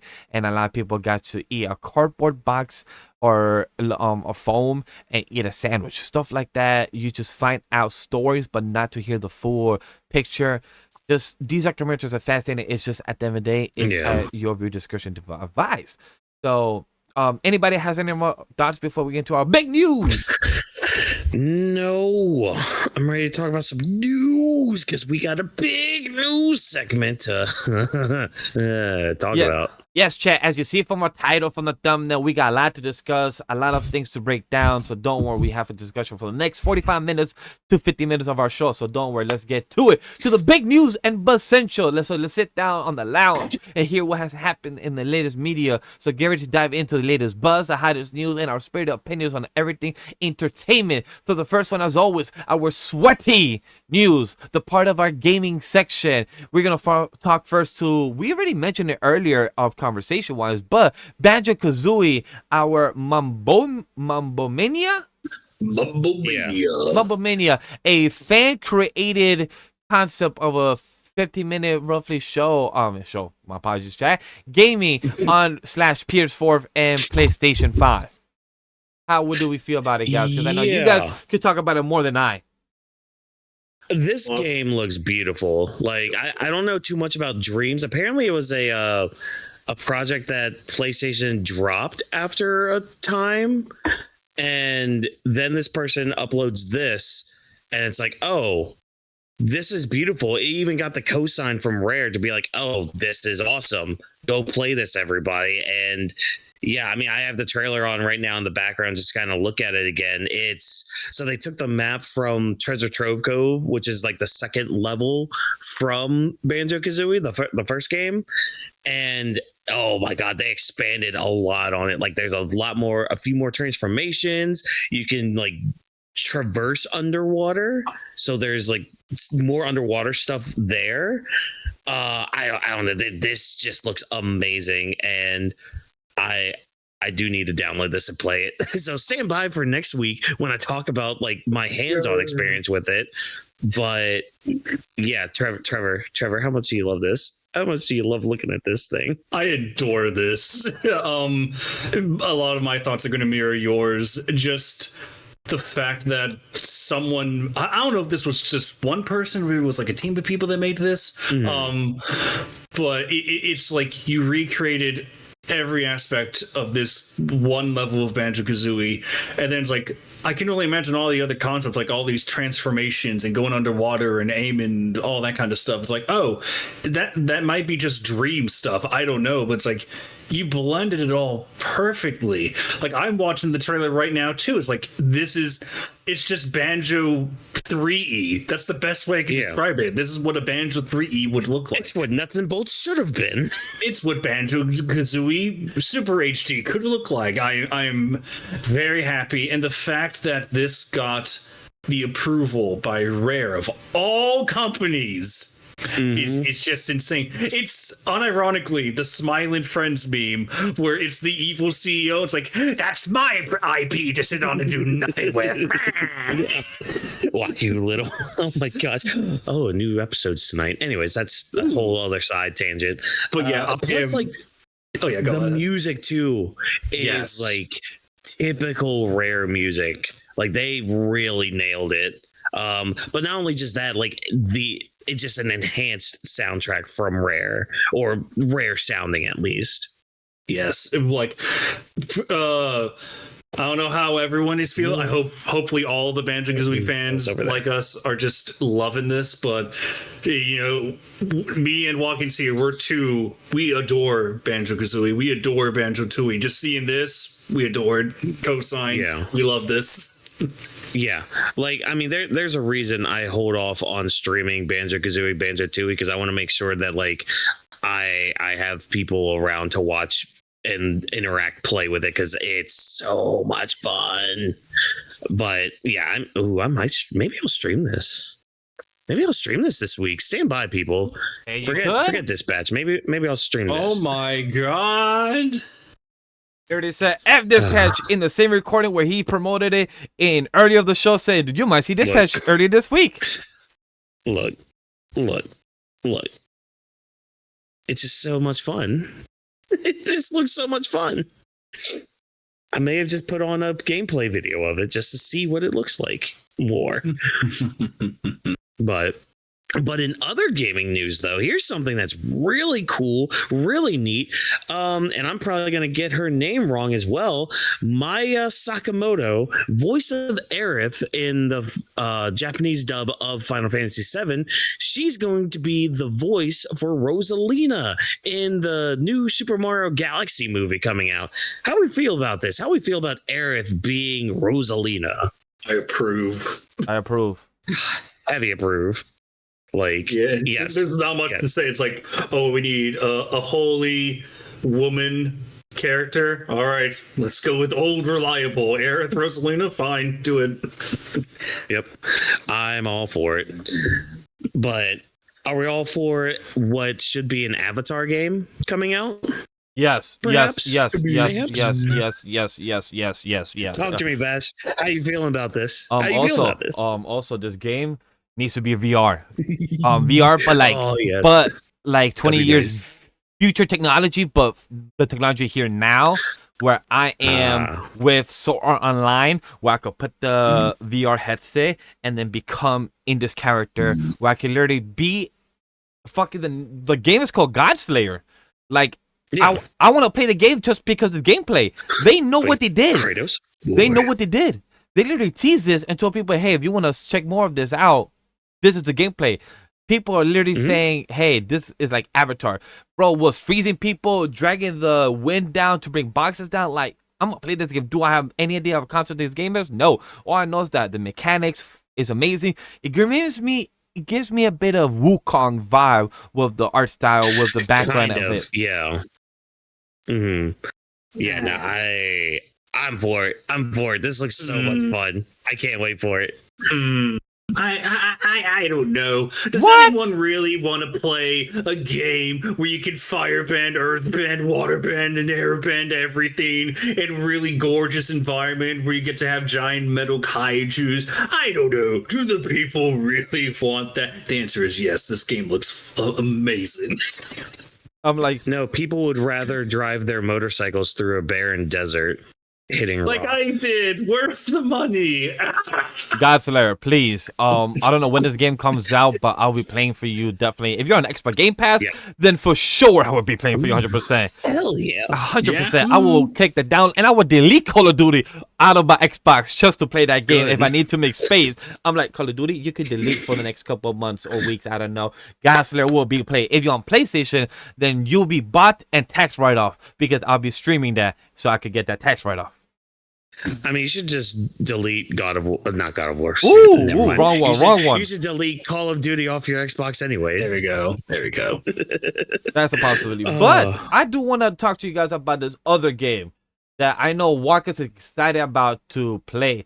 He said, hey, since I can't own my own shop, since I can't have my own store, let me go online and have an anime shop simulator where players will stock an inventory of manga, figures, collectible cards, and more to run a successful anime-centric store, and it's coming to Steam soon. Are you excited about this, Whawkins, to open your own store and have your own cat and have a girlfriend to help you out? I mean, that last part would be nice. But I feel like we're in a trend right now where it's like we're doing a lot of shop simulators, which, I mean, don't get me wrong, that seems fun, you know, ever since, what was it? What is it called again? The supermarket one, I believe it was. Supermarket simulator. Yep. Because like you got that. There's one about like a straight up trading card game shop. There's what was another one? There's one I saw that was a like a medieval shop where you would sell like swords and like vegetables, magic items, and all that stuff. So like, yeah, it seems like we're in a different boom now of like, especially indie games where it's like, oh, here's a shop emulator for you. Don't you want to know what it's like to sell retail or work retail? Well, here you go in a better, more tame environment, I guess. What I'm hoping for this one, and I saw it with gameplay from the trading card game one, because there are people that go into the store, like in the trading card game simulator one, where they smell very bad, and you can see like the aroma coming off of them, and you can either ask them to leave, or you can get this like air freshener for your store and all that. So I hope they put that into the anime store simulator, because if you've been into a convention, you know that the number one rule is to not only bring deodorant, but wear deodorant. Because if you don't, you're going to be looked at very funny, and people are going to ask you very politely to leave, and then kick you out if you don't leave. I mean, it'd be fun. I don't really have a PC to play it, so if it's on like Switch or something, I'll play it there. The Steam Box next year, remember? Steam Box. Yeah. That's right. I'm gonna spend all my money on that. Gimme. Yeah. But hey, yeah. With that being said, let's get on to our anime lately section. That's for our anime and manga conversation. So if you guys are excited to know, hey, what news has dropped this week? What has Vash actually watched, or will he be watching trailers? Because he doesn't like to watch trailers. And yes, Chad, you guys are true. You guys are right. Because the Dragon Stargaze premiere trailer came out, a teaser for January 10th, and as your boy that's called Vance, the human typhoon, aka the Latino he that has taken this montage of the name, I have not watched season 1, so I have not chosen to watch the trailer, but I technically did see this trailer because I saw the first 2 episodes of season 2 at New York Comic Con. So Trigon season 1 I'll be watching, and you'll see a VOD and AniMa W3 Studio VOD channel like you have seen for ReZero VOD 1, VOD 2, and so on. So you'll be watching a Trigon Stampede trailer, season 1, 12 episodes in the future of first week of January. But for this trailer, I did not. How about you guys? Did you guys see this one? I'm the same way. I try to stay away from early trailers and a lot of trailers. Plus, I still need to finish the other Stampede season of this reboot. Yeah, the Stampede. So I do need to finish that just to see where everything went from the original. So yeah, I'm gonna hold off onto it until it drops, but I will be finishing, hopefully finishing season 1 soon. You know what? Maybe this week during my commute. That'll be my commute watch. Maybe. We'll Trev, see. have you watched Trigon, and do you believe that Trigon's the better version of Cowboy Bebop? Can't do this to me, Vash. You can't do this. Excuse me. What? And also, this is part of the contract that says that for those that work in the company, Trigon is better than Cowboy Bebop. You always have to agree. I signed nothing, sir. Sir, just like you have a mark contract that say I'm a lover for Goldberg, I'm gonna put one down as well. This was not in my contract. I was supposed to be the loud, annoying guy on this stream. I didn't see anything about Trigon praise. Yeah, Trigon's the GOAT. But yes, on a serious note, have you seen this trailer, and are you a fan of Trigon nonetheless? So I have seen the original. I have watched the trailer, but I'm kind of in Whawkins' boat where I'll wait until after the thing comes out because I do hold Trigun in a high respect, not higher than Cowboy Bebop, but. I'll wait to see what happens. Much like Gunther and LA Knight, there's layers to this stuff, That's crazy. Going back to wrestling. It's like, I'm going to wrap it all together, Chad. Hey. Wow. With that being said, quick side note of news. Ghibli Studio movies are getting a 4K restoration from IMAX. They are restoring. They are going, hey, guys, we get it. You guys will love these films. We've been putting them out from Fandango or from other studios and putting them out every year, anniversary, every single fucking goddamn year. But we're going to make it better for 2026. We're going to even make them almost 4K quality. We're going to make them IMAX quality. We're going to fix the pixelated. We're going to go back to the drawing board and make it so good, crystal clear. I'm excited for it. That's all I got. I'm a Studio Ghibli fans.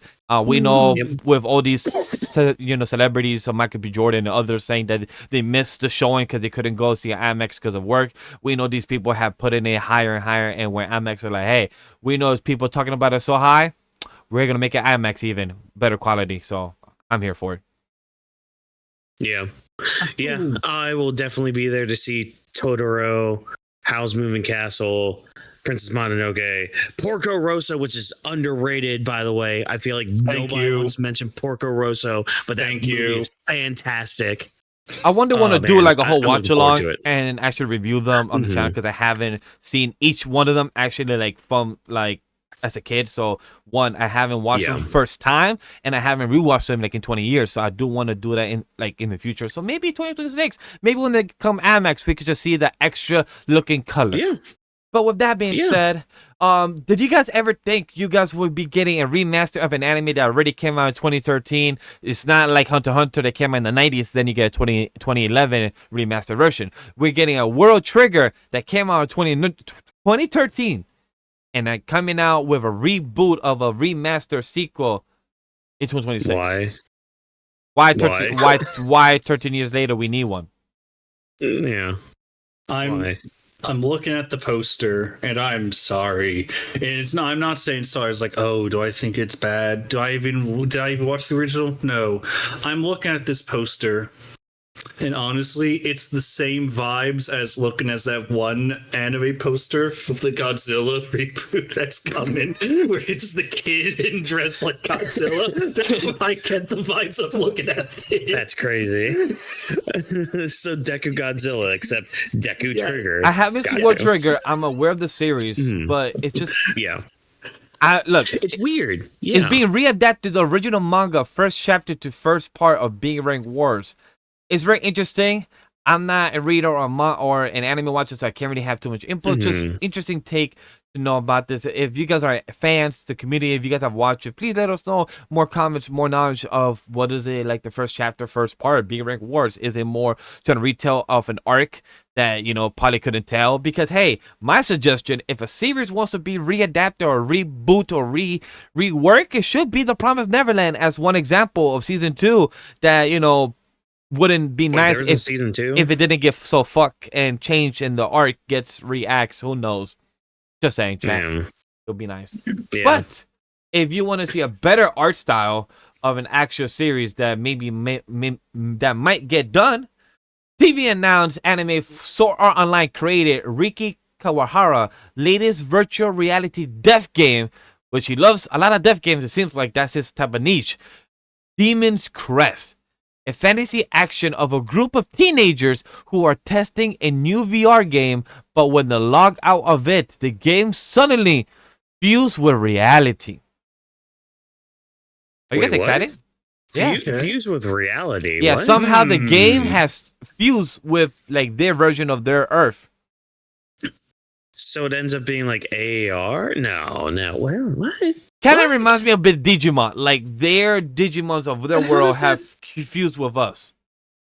How does that work if they're in our world, but the game?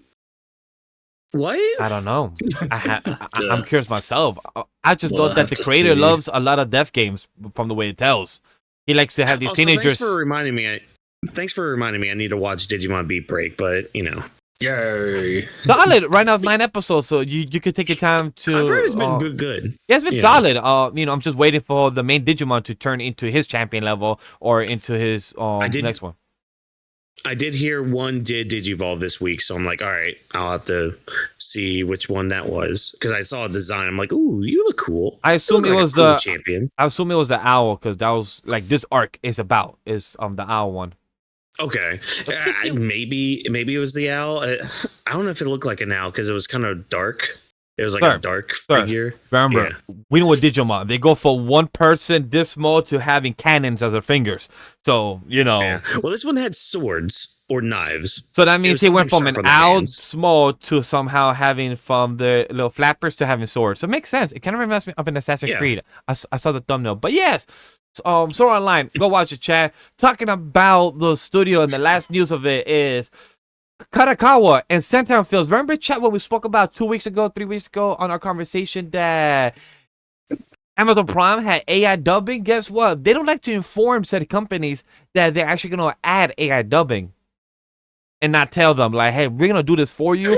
We're not going to let the people that let us have the distribution and licensing of have it here on this platform. We're going to just add it for you. Even if you have it, we're not going to buy the licensing of the dub. We're just going to add our own and cheap out. And Sentai Films and Karakawa said, like, we didn't know about this. I love that.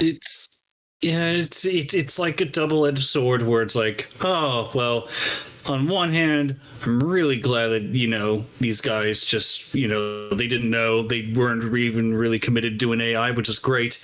On the other hand, this just shows Amazon don't give a fuck. They were going to try to do it anyway. Yep. Yeah, that's very true. They don't give a fuck. Because who knows? Hey, do you give a fuck about this? I'm going to use this transition. Because we have here the Weebs news. We're talking about movies, TV, and anything related to the media. And we have a couple things to talk about. And one of the things I'm actually guess. Do you give a fuck about 2 things? Supergirl having its first trailer appear this week. You guys have any thoughts and excitement? And 2, Avengers Doomsday will be having a direct sequel, a direct referencing, most likely to Endgame, because Endgame is also being re-released this coming September of 2026. Because the movie of Doomsday, for those that don't remember, it comes out in December 16th, I believe, 2026. So, what are you guys excited about, and which one do you actually give a fuck about? Whawkins, I feel like you would be more suited for Supergirl, and I can tackle Doomsday. I mean, I do care about Supergirl. I mean, I would love to see. I'll look forward to seeing the teaser that we get later on, or if it's actually a trailer. Cool, great, awesome.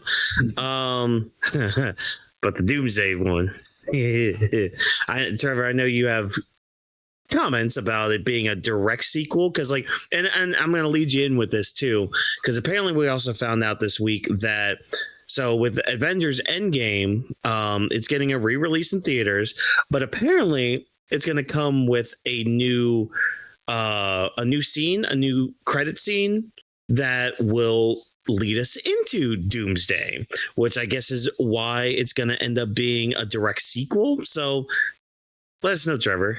How do you feel about this? I'm so confused. Is this the best thing ever? Yeah. Or are you just as confused as Vash is right now? Or just as confused as freaking Olaf is right behind him? Marvel, what do you even mean? What the fuck do you mean? Listen. What came out directly after Endgame? It wasn't it WandaVision? Spider-Man, I think. Spider-Man. Because that was acting as like an epilogue kind of thing, kind of deal. It's kind of as if, someone can correct me if I'm wrong, but wasn't everything after Endgame a sequel to Endgame? Everything was. I have a better question for you. This year of 2025, we had Thunderbolts, right? That also teased Fantastic Four because they had a ship or something, right? And then we have Fantastic Four, the other movie I just referenced 10 seconds ago, that literally was for referencing and leading up to Doomsday, because isn't this about Doom, Doctor Doom, and the ship that we have connecting out, flying into our land? Because that's what Thunderbolts kept asking, or the new Avengers were asking. Stop using your brain. What's coming out of the sky? We're having a alert of our system. What just came out of a wormhole? Oh, isn't that supposed to connect? But now we're just saying, fuck Phase 4, fuck Phase 5. And let's just go back to Phase 3 with the ending of the universe where everyone was everything behind it, because Phase 4 and Phase 5 didn't have good story or coherent. So I guess, just fuck us, right? Is that what you're saying, Trevor? Or technically Marvel is saying, fuck the fans and, us watching Black Panther 2, Phase 4 and Phase 5? It's kind of like that energy where it's like, you guys are clearly trying to go like, oh, well, it's going to be a direct sequel to Endgame. It's like this very short goal orientation where it's like, oh, yeah, it comes up right after Endgame. It's like everything in the past, 5-6 years since Endgame, that was a sequel. That was what Phase 4 was. Too bad you fucked it up in every regard. But don't worry. Well, people didn't care for Phase 4 anyway. That's the popular opinion now. Forget everyone that was fucking glazing it to the ends of the fucking earth for years. Phase 4 was a failure. We can accept that now. Let's talk about Phase 5. That shit was amazing, right? No. It failed. It failed so hard that we are now reaching the stage where it's like, well, hey, Fantastic Four, the thing that wasn't connected to the MCU. Man, wasn't that great? The thing that's not connected to the MCU. It is. It's just at all. In a different reality, but still connected to the grander scheme. And I hate that Marvel has become so reactionary just because a fandom don't like it no more, or just because it was a letdown for a fraction. I'm like, yo, I like Eternals. People may not like Eternals. Cool. I like it because it was actually from the comics of Jack Kirby. The freaky, weird stuff that Jack Kirby has drawn and has done. But no, fuck the fandom just because everyone of percentage of the online community wants to be so expressive and say, hey, I don't like Eternals. I don't like Phase 4. I don't like Phase 5. So they want to just non-canonize it. That's so... Yeah, it's very weak of them. Like, hey, at least they owned the stuff that they did. You could admire that about them. However, Phase 5, it's just been a flop after another. And even with Fantastic Four, even though that was a breath of fresh air, like for me, for Whawkins, for our friends, all of us that we were watching, we can all and Thunderbolts too. Exactly. And Thunderbolts as well. That was a good one too. The fact great about mental health as well. It came out, and even though people liked it, it was not even close to being the hit that Marvel wanted. So they're already backtracking. They're going back. It's like, what's the last thing everyone loved? Oh, that's right, Endgame. Everyone loved Endgame, which, like, well, hold on there. Spider-Man No Way Home seemed to win a lot of people over. But okay, let's just ignore that. Let's just go for the Avengers, because this is an Avengers film. It's weak. It's cowardice at this point. I don't understand it. The next question that what's Avengers? Oh, sorry, not Avengers.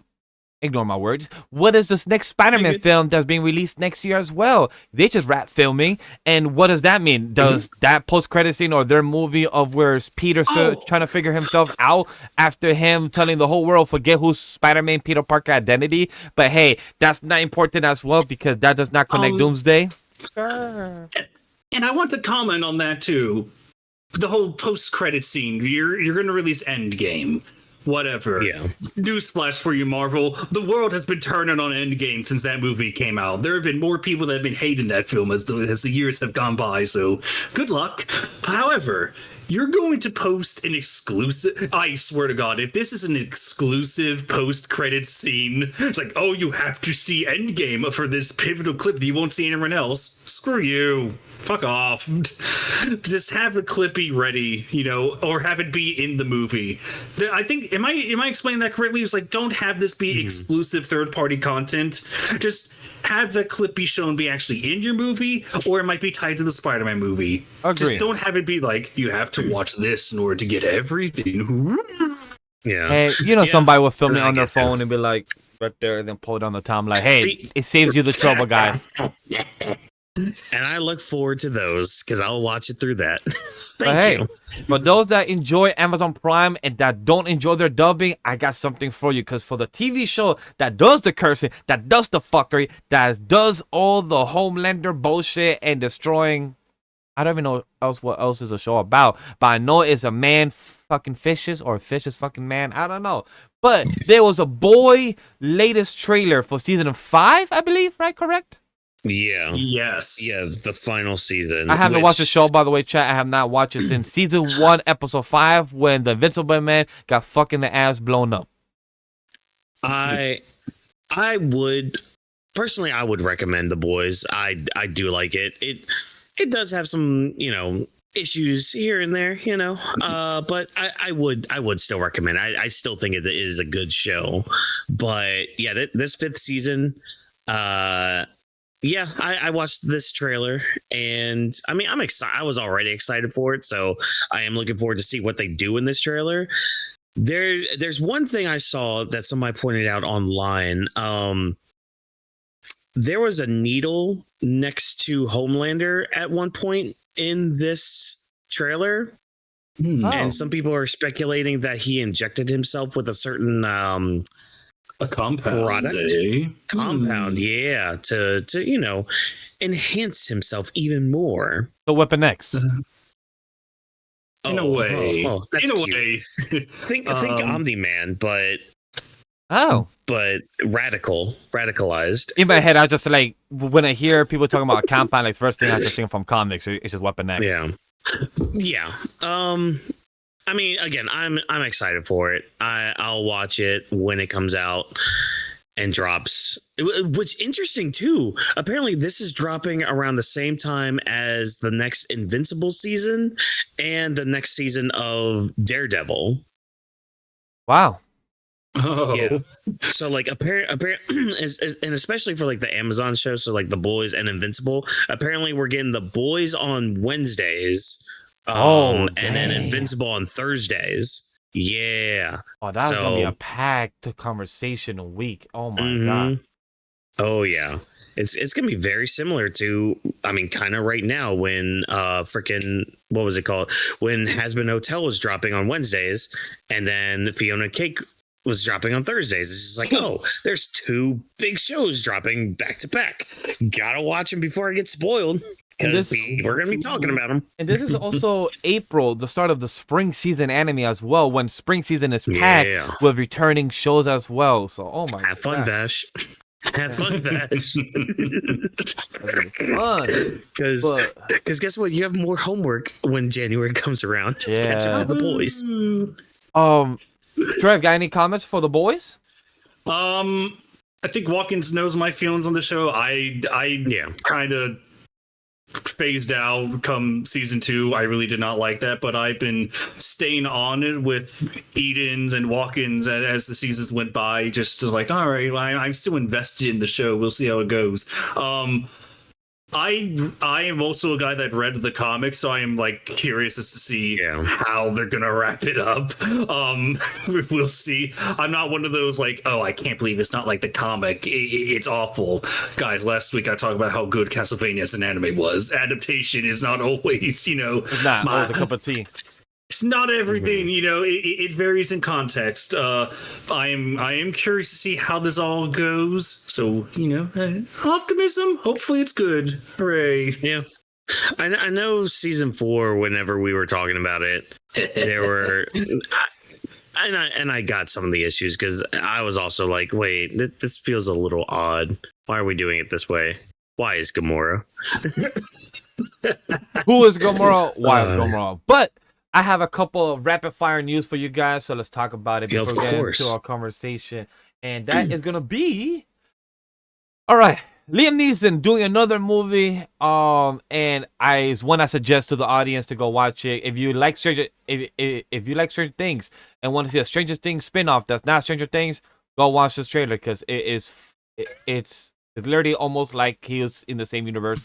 That is our boy Steve Harrington that is being played by this Joe Kebi, I believe is his name.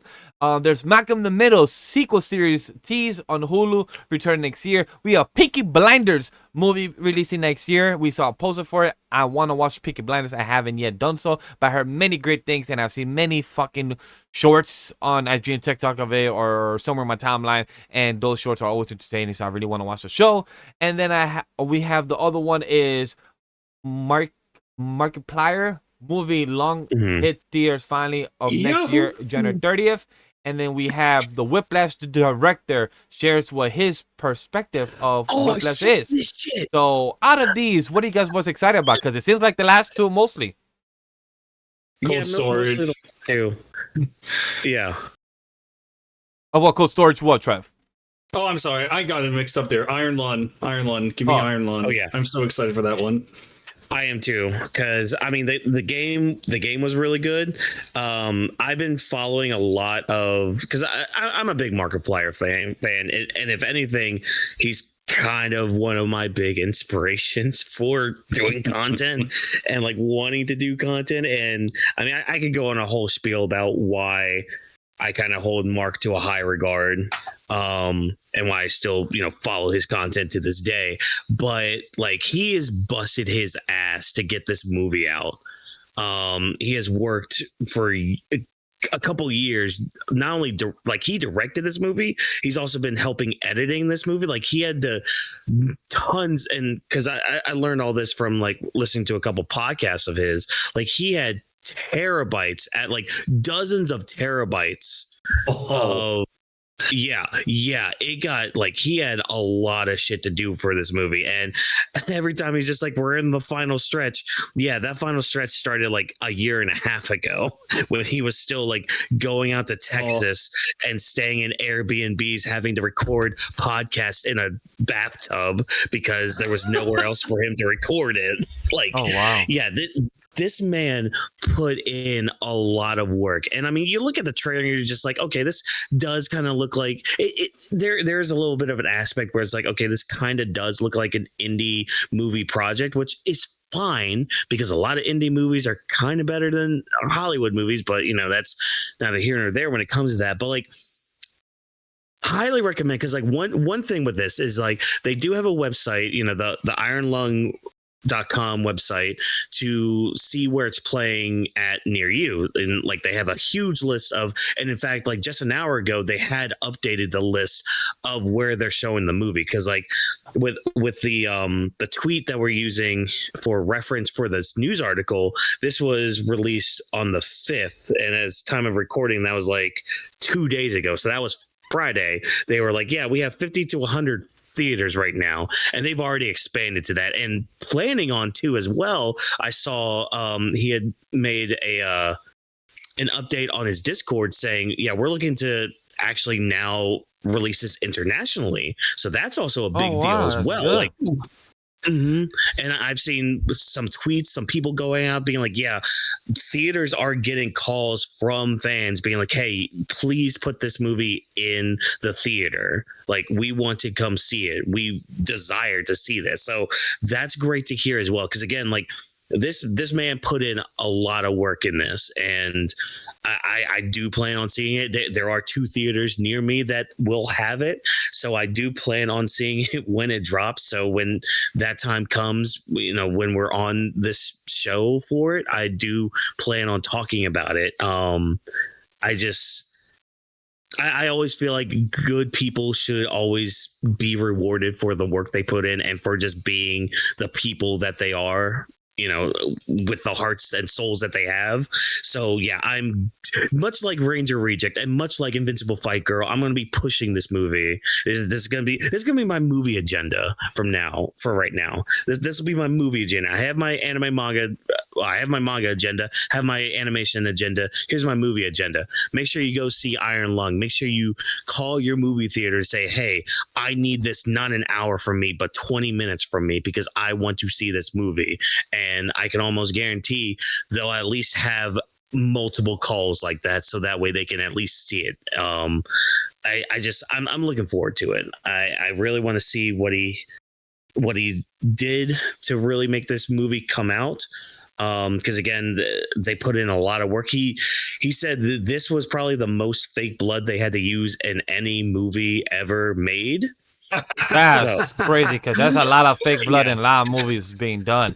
And I've been on, and I've been around on fake blood for work and everything. With for those that don't know, it's syrup, but there's other ways to make fake blood. But just to hear that is amazing. I will also make the time to watch Iron Lung as well. I am not sure if I consider myself a fan of his content, but I'm aware of his content and have been aware of his journey throughout the years. And I will be watching his film. I love to watch indie projects because, as I've said to myself, I work in the line of production. I have many hats in the jack of all trades, and I am also a producer in some projects. So just to see that, I also wanted to see what my vision, where this project went for him.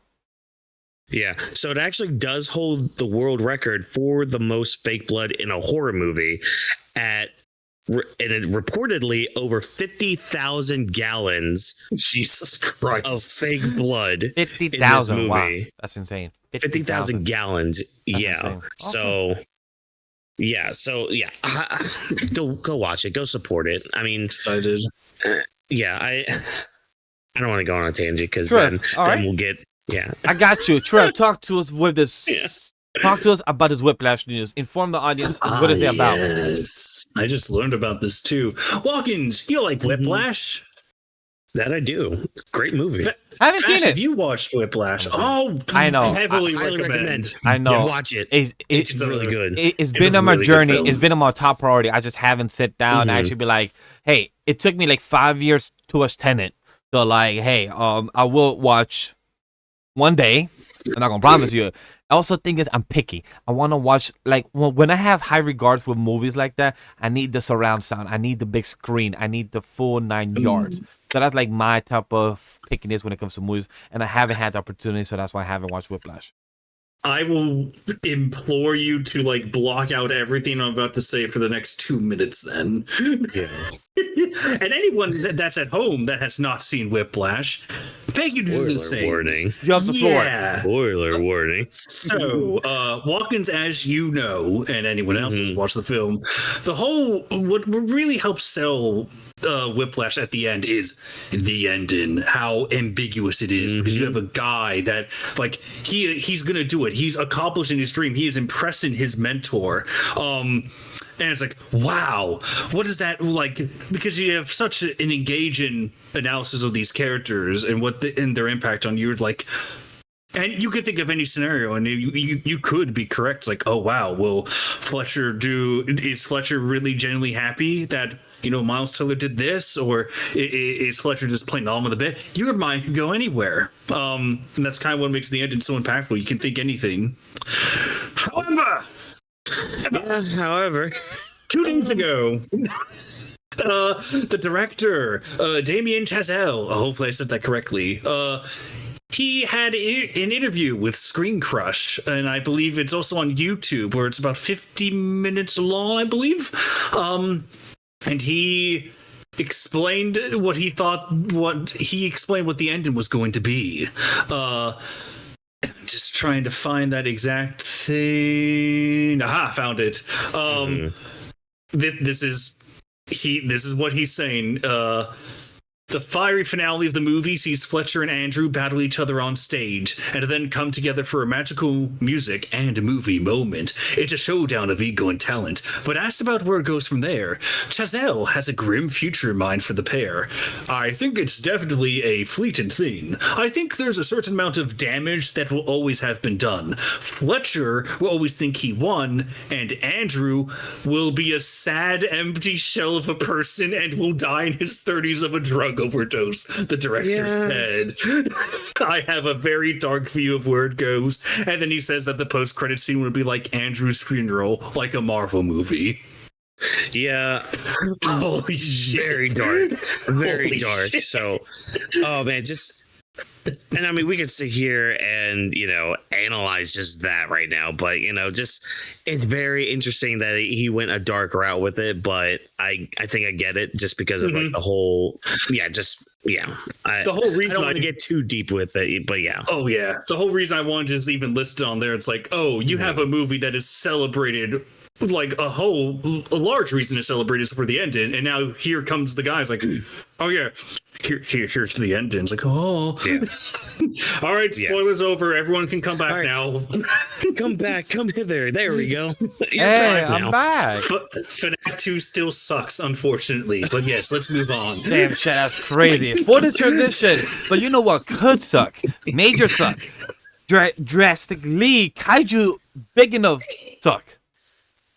Yes, I never thought I'll be using the word 3 times suck. But Netflix has bought Warner Brothers. As you see in the title, as you see it from the thumbnail, you see it from the looks. I want to give this emphasis, chat. But the most funniest thing is that I saw this news happening on Thursday evening, you know, the night that we were supposed to do grappling. Again, I want you guys to understand the reference. It's because imagine we were doing grappling and then I saw the news on my internet web and saying, hey, update on the Warner Brothers sales, because this has been going on for the past couple months of talks of what, because of the Discovery Global. For those that don't know, Warner Brothers is merged with Discovery Global, but they're not happy with their mergers because they say, fuck it, let's break up again for the third or fourth time or change up.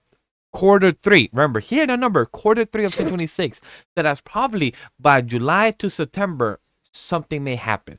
That means Discovery Global and Warner Bros. Are going to split off. They're going to break up. They say, hey, we don't like our marriage. We're going to divorce. Understand this. This has happened since the 2020 pandemic started, because I posted this in our short form content and said, hey, remember if we lived during the pandemic, we have seen Warner Brothers literally have this type of same thing deal being bought by Discovery, being owned by them, and renaming their app of HBO from 2020 to now about 5 times. That's realistically once a year. The reason I'm giving you all this context is because on that Thursday evening, we were given the update that Netflix has made the highest bid to buy them so far. We also have the prominent filmmakers are talking to Congress and all these things. We have Netflix will give Warner Brothers 2 films of theatrical, like these are the reports. We have Paramount of accusing Warner Brothers for unfair bidding process, appearing for favorable Netflix offer. Paramount House offer $5 billion to Warner Brothers if they sign to deal with fails to close. Stuff like these news. And Warner Brothers has bid for a, $5 billion that Thursday night. This is what we had the news. And then next day, Friday, 7 a.m., the company that actually bought them tweeted saying, today, Netflix announced our acquisition of Warner Brothers. Together, we have defined the next century of storytelling, creating an extraordinary entertainment offering for audience and everywhere. So, obviously, this is what they have announced. But obviously, this is what they will not be told what it is. This is them promoting. If you're also a Netflix subscriber, you also should have gotten an email, because I did. My friend Dropped This Box did, and a few others did. I literally got Netflix saying that we have gotten the acquisition of Warner Bros. I'm like, damn, they're so fast saying that we want everyone to know. A quick confirmation as well from Warrior64 that Netflix has confirmed and will acquire Warner Bros., including its film and television and its gaming and HBO, for about $82.7 billion. Remember, chat, that's a lot of zeros. $82.7 billion. If you cannot even fathom that, I can't. If you could, great. Hopefully, my company, AniMa W3 Studio, in 10 years are worth like $1 million. I'm like, I would love to say my net worth of my company and Weebs of the Ring net worth is $1 million. I would love to even say that, to just jokingly, like, it just sounds crazy. But Netflix actually did that for the separation of Discovery Global, which is expected to complete by Q3 2026. Just for you guys to understand what it actually has. Warner Brothers has the film and studio, DC Comics, films and TV as example. I'm right now just read you out the example. We have Ocean's 11, we have the Gremlins, we have the Evil Dead franchise, we have Mad Max, The Matrix, Beetlejuice, like I said, DC Comics, Cartoon Network, Boomerang, Adult Swim, Casablanca, Harry Potter, that also has a TV show coming out in 2 years, 2027, with a new poster and everything. And we have Rick and Morty, all those projects under. And on top of all that, we have the DC games of Nether Films that has made Mortal Kombat. We also have productions of the properties. So understand this, that if this deal goes through, it might go well. But the last one before I ask the panelists and chat, please chime in how you feel about this. Paramount is also now reportedly looking to launch a hostile bid for Warner Bros. Because they feel that their $30 a share of all cash offers is higher than what Netflix offer in terms of cash, stock, and value of the cable business spinoff. So Go away, Paramount. I'm gonna throw this in there too, because I legit just went onto Twitter to just see.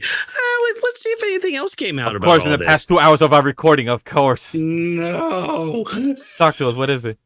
Our lovely orange Oh no, devil loving What now? Presidente says he will be involved in the decision on whether Netflix should buy Warner Brothers. Quote. What? Netflix have. Oh wait, hold on. Let me give my impression. Hold on. What? Netflix has a very big market share, and when they have WB, that share goes up a lot. I don't know. That's going to be for some economists to tell. I'll be involved in that decision too. Which, I mean, okay. Somebody in Congress should be involved in this, because if Netflix does take over this, again, I'd have to look into laws, but I'm not much of a researcher myself. Yeah, we're looking at a monopoly right here, and it's like we're not playing a game board right here. This is real life. We got to be careful with this right now. Appreciate for Trevor saying no to Paramount, because for those that don't know our president of Orange, he has shares, owner rights to some extent to Paramount and the TV narrative. So I just want to state that if anybody of the bidding people that we have heard, if anybody didn't know, Apple TV was one of the people that was also bidding. I would have been fine with Apple TV, but then you get a bit complicated there, because they're also a TV itself with cell phones and everything of a product like that, so it gets a bit convoluted there. With Netflix, I'm gonna speak my positive side, the way I like this. A big shout out to forget his full name, but Robert Butler III. He's also a content creator from a podcast called Uncut Gems. I believe it's somewhere between that time of YouTuber. I will put his content down below in the comments or description. But big shout out to him, because I saw a bit of his discussion and I see his vision, and I agree with it as well. Because you have to think about it. Netflix is the biggest market worldwide. We have WWE that even joined them to be showing their product and their distribution. Awesome. Love it. However, they are the marketing streaming service. Warner Brothers right now has been having a fuckery with their distribution and licensing with HBO Max and Discovery Global. However, their theatrical still has been a hitter. We have Barbie, we have Oppenheimer, we have Sinners, we have a few others that has come out this year. We have Superman and a few others that I can't remember off the top of my head, but they have hit great theatrical release with some of their movies. I am a big supporter from Sinners. I enjoy that film. I love Superman. I haven't seen Oppenheimer, have seen Barbie, not my cup of tea, but I like it. Oppenheimer. And Barbie. Yeah. No, I've seen it, just haven't yet finished it, but it's not my cup of tea. I just it's one of the rare movies that actually pause and turn. I'm like, I just don't have the interest. One day, maybe I would, but with the theatrical release, I feel like if the merger goes well, I feel like it'll be a much better merger than what they did with Discovery and their product, and also having that type of president. You just don't work well. When your own president wants to cancel your movie of the Batgirl, cancel a few movies of the John Cena, the Acme film, and a few others of the animation project, where they don't take seriously. And that, to me, you're not the right guy. Netflix, they have bad films. I will not knock it. They have their films with Red Notice, with Six Underground, a few others, but they do have hidden gems. They also have good choices of licensing and distribution, aka K-pop Demon Hunters, aka they have a few other options that they have under the realm. I feel like Stranger Things, a big phenomenon, not movies but TV. There have been a good supporter of that. I have been a few of under their projects of TV as well, and I have been part of those here in New York City, and I support that. When it comes to Warner Bros., I feel like you could work very well in their tag team. They have said that they're gonna have at least 2 weeks of theatrical. So even if a film that might not do well, at least we know it's getting 2 weeks. Some movies can get 6 weeks, but also get on streaming servers. Addition on top of that, their gaming. Hey, we have their gaming that right now Netflix has gaming. Does anybody play them? I don't, but I know some people that do. So their gaming can actually work better. Who knows? But I just see the positive in the marketing and the distribution in worldwide markets when it comes to Warner Brothers and when it comes to their platform worldwide internationally. Their HBO doesn't work the same in some sites, in some places, some countries. But if you have it with Netflix, all the movies. Do I expect the Batman 2 movie coming out in a couple of years from Matt Reeves to be on Netflix? Who knows? Harry Potter, instead of being on HBO, might be on Netflix. It's going to be interesting. That's all for my take. If anybody wants to hear more of my thoughts, go check out the short form content. If not, let's talk about to the panelists. Trev, I would love to, for you to as well continue off your thoughts. Talk to us. So I mean, there are positives, but there are the immediate pro to this is it's like from a very average consumer mindset. It's like, oh, so long as I have Netflix, I don't need HBO or I don't need HBO Max. I will be able to watch all this. It's kind of like the Disney and Hulu merger where it's like, oh, thanks to Disney Plus, I can watch Bleach on Disney Plus. I could watch Boston Legal on Disney Plus. Okay. Law and Order on Disney Plus. Fun. So it's like, okay, that's the immediate thing. It's like, okay, as long as I have one streaming service, okay, whatever. But then you start to think about that. It's like, oh, well, in terms of Netflix and Warner Brothers, we're killing off competition. We are literally making a monopoly. And Vash's list, like, oh, yeah, they're going to own like DC and, they're going to own some other things. Like, guys, the scope of Warner Brothers should not be underestimated. It is like, I don't even remember. There's that much stuff, so maybe I might repeat here, but like things like Godzilla, King Kong, Game of Thrones, everything, like Looney Tunes, the Looney Tunes. And Whawkins, this is going to hurt for us. Smiling Friends. Oh, yeah. They're that's like Cartoon Network, Adult Swim, like... Hey, maybe. Oh, wait. Can I finally get my season 2? Can I finally get my season 2 of Invincible Fight Club? No. Look, I feel like just by DC Comics alone, there's a whole catalog of 80, 90 years of superheroes animated that you can have licensed. Imagine what Netflix happening now or something. Who knows? I'm just saying, being positive here. I am positive Ash just speaking here. Well, that's the thing. Like, because there are positives to it. It's just like there's a whole slew of negatives that go into like business practices and all that, Yes, this is like picking the poison, and also to top it all off, Netflix now owns Lord of the Rings. Don't you dare do my boys dirty! Don't you fucking dare! But I mean, what was that series that came out again? But that's also weird because they have that show on Amazon Prime, so it's like you're gonna have like license distribution. So not that thing that was licensing to Amazon Prime, is they going to leave Amazon Prime in the next year and go to Netflix because of the ownership is technically Warner Brothers, but they have licensed that project to be on Amazon Prime. So it does get confusing because sometimes like that, those things happen where Netflix did originally do Daredevil, the shows, Jessica Jones, but then after Disney Plus owns the full rights after a couple of years, those projects left Netflix, even though it was originally made by them, but the license in the name went back to the original home in that Disney Plus. So it could go like that in the next couple of years. So now it's just trying to figure out like, okay, again, there are positives, but now it's like, oh, there's even more negatives. And it's like, okay, in terms of the gaming content, it's like, what is going to happen to all the games that were already in development? What's going to happen to Mortal Kombat as a series? Will Netflix keep up with that? And in terms of animation, Whawkins, you saw the comments. I was like, oh, hey, they'll bring back the Looney Tunes. They could do that. Eden's immediately clapped back. I was like, yeah, but they don't really do animation anymore. It's like, fuck. Yeah.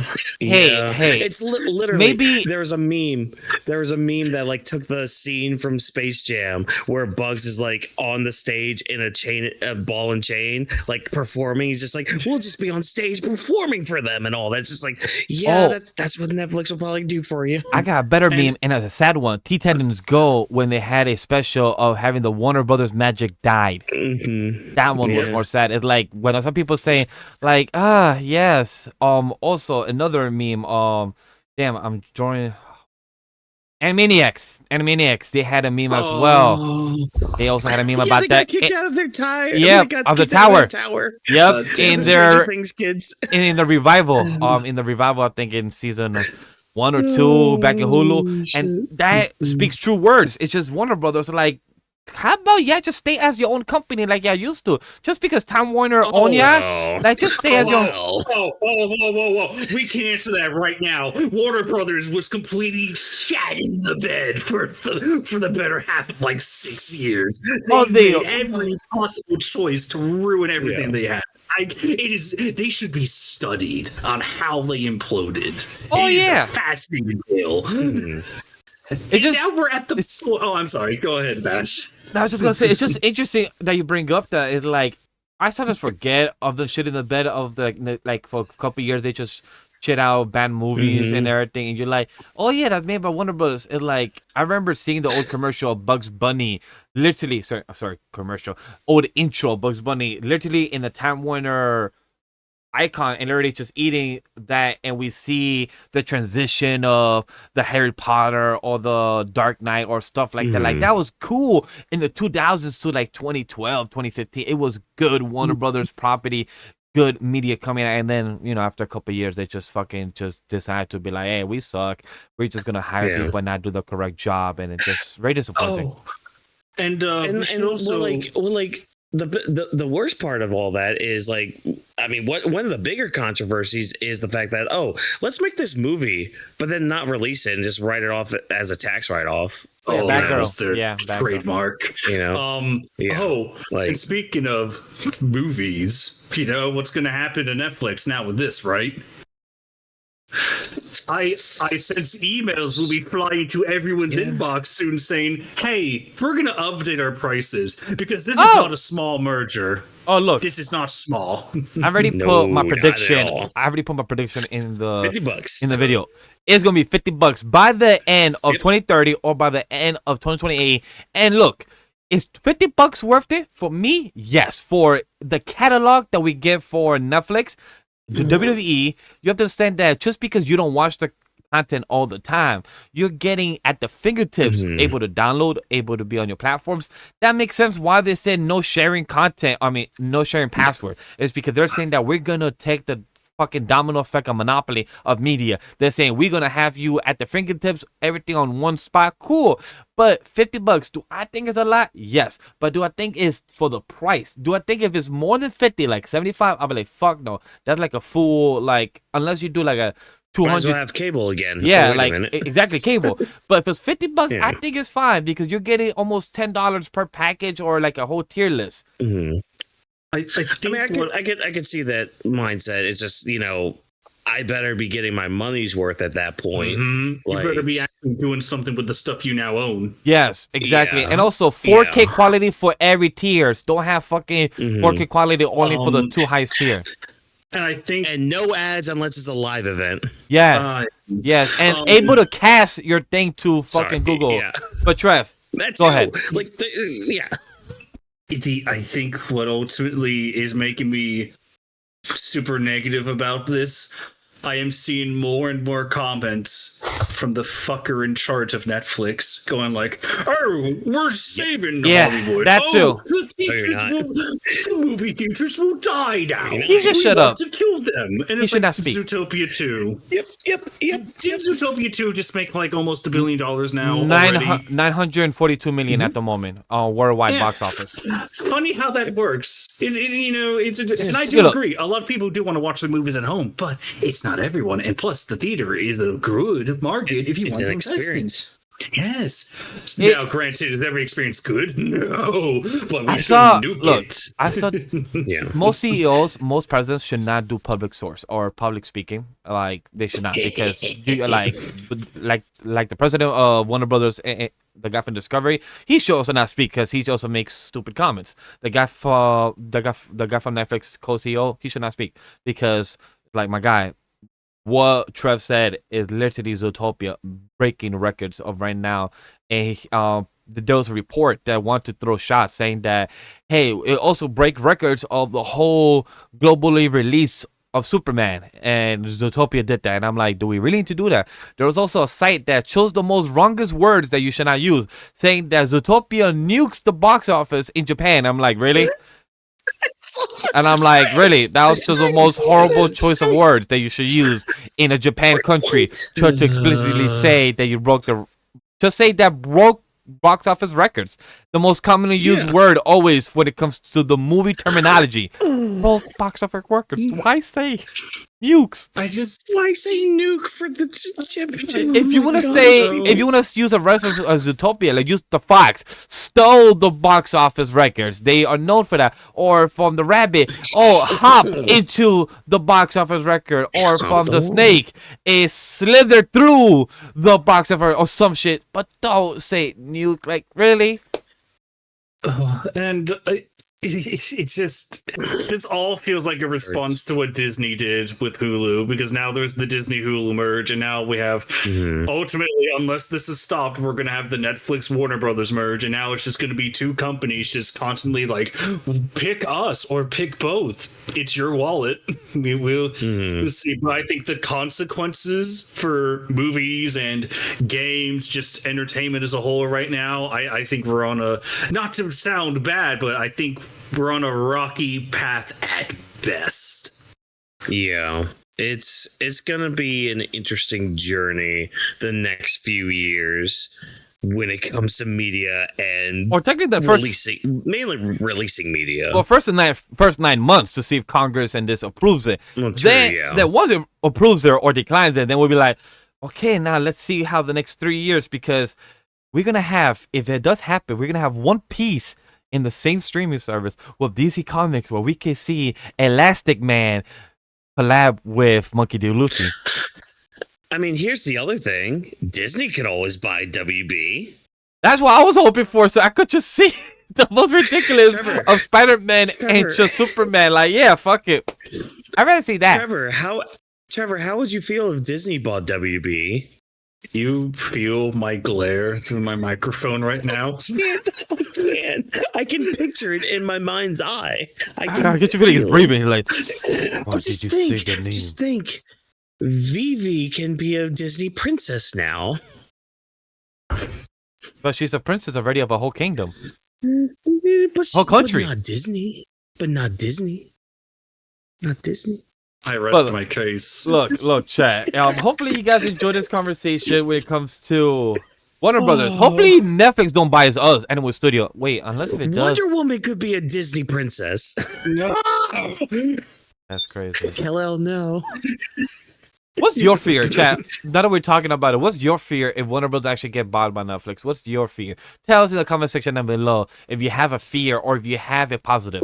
If you have an actual positive of why this should actually be a thing, or saying the possibility of what it should be, please let us know in the comment section down below, because we'd love to have a discussion and see a full-fledged conversation about this. But, Trevor, you got anything last words to say for your Princess of Diana of the kingdom of the Amazonians being a princess in the Disney Tower? If this just goes the way that a lot of people are predicting, we're fucked. But we can only hope for the best, right? That's all we can do. How about you, Whawkins? Just give me my oats. Just give me my oats, man. Yes, chat. Before we leave, please go watch that. Please just go on YouTube. Such like, brother, give me my notes, and you will laugh. Just be aware. You might go to an hour and a half rabbit hole. Please spare me some oats. Just be aware of that, chat. But look, chat, with other than that being discussed, look, episode 205, next week episode will be the best game of the year discussion, because it will be having the Game Awards happening this past Thursday. So go check out the conversation. We might be live on the AniMa W3 Studio Vault channel, just like where we do our live streams, and our twitch.tv/AniMa Studio. If your boy Vash is here, he will be having other members of the team on the Discord. So if you guys want to be involved as well and chat to us, join the Discord. Be part of the community, because we also posted our gaming top 10 of all time, and somehow on the YouTube already have like 500 views, and I'm like, great, that's awesome. So hopefully you guys enjoy that. Other than that, our following episodes, best movie of the year, best anime of the year, and then after that, our first episode of 2026 is best TV show of 2025.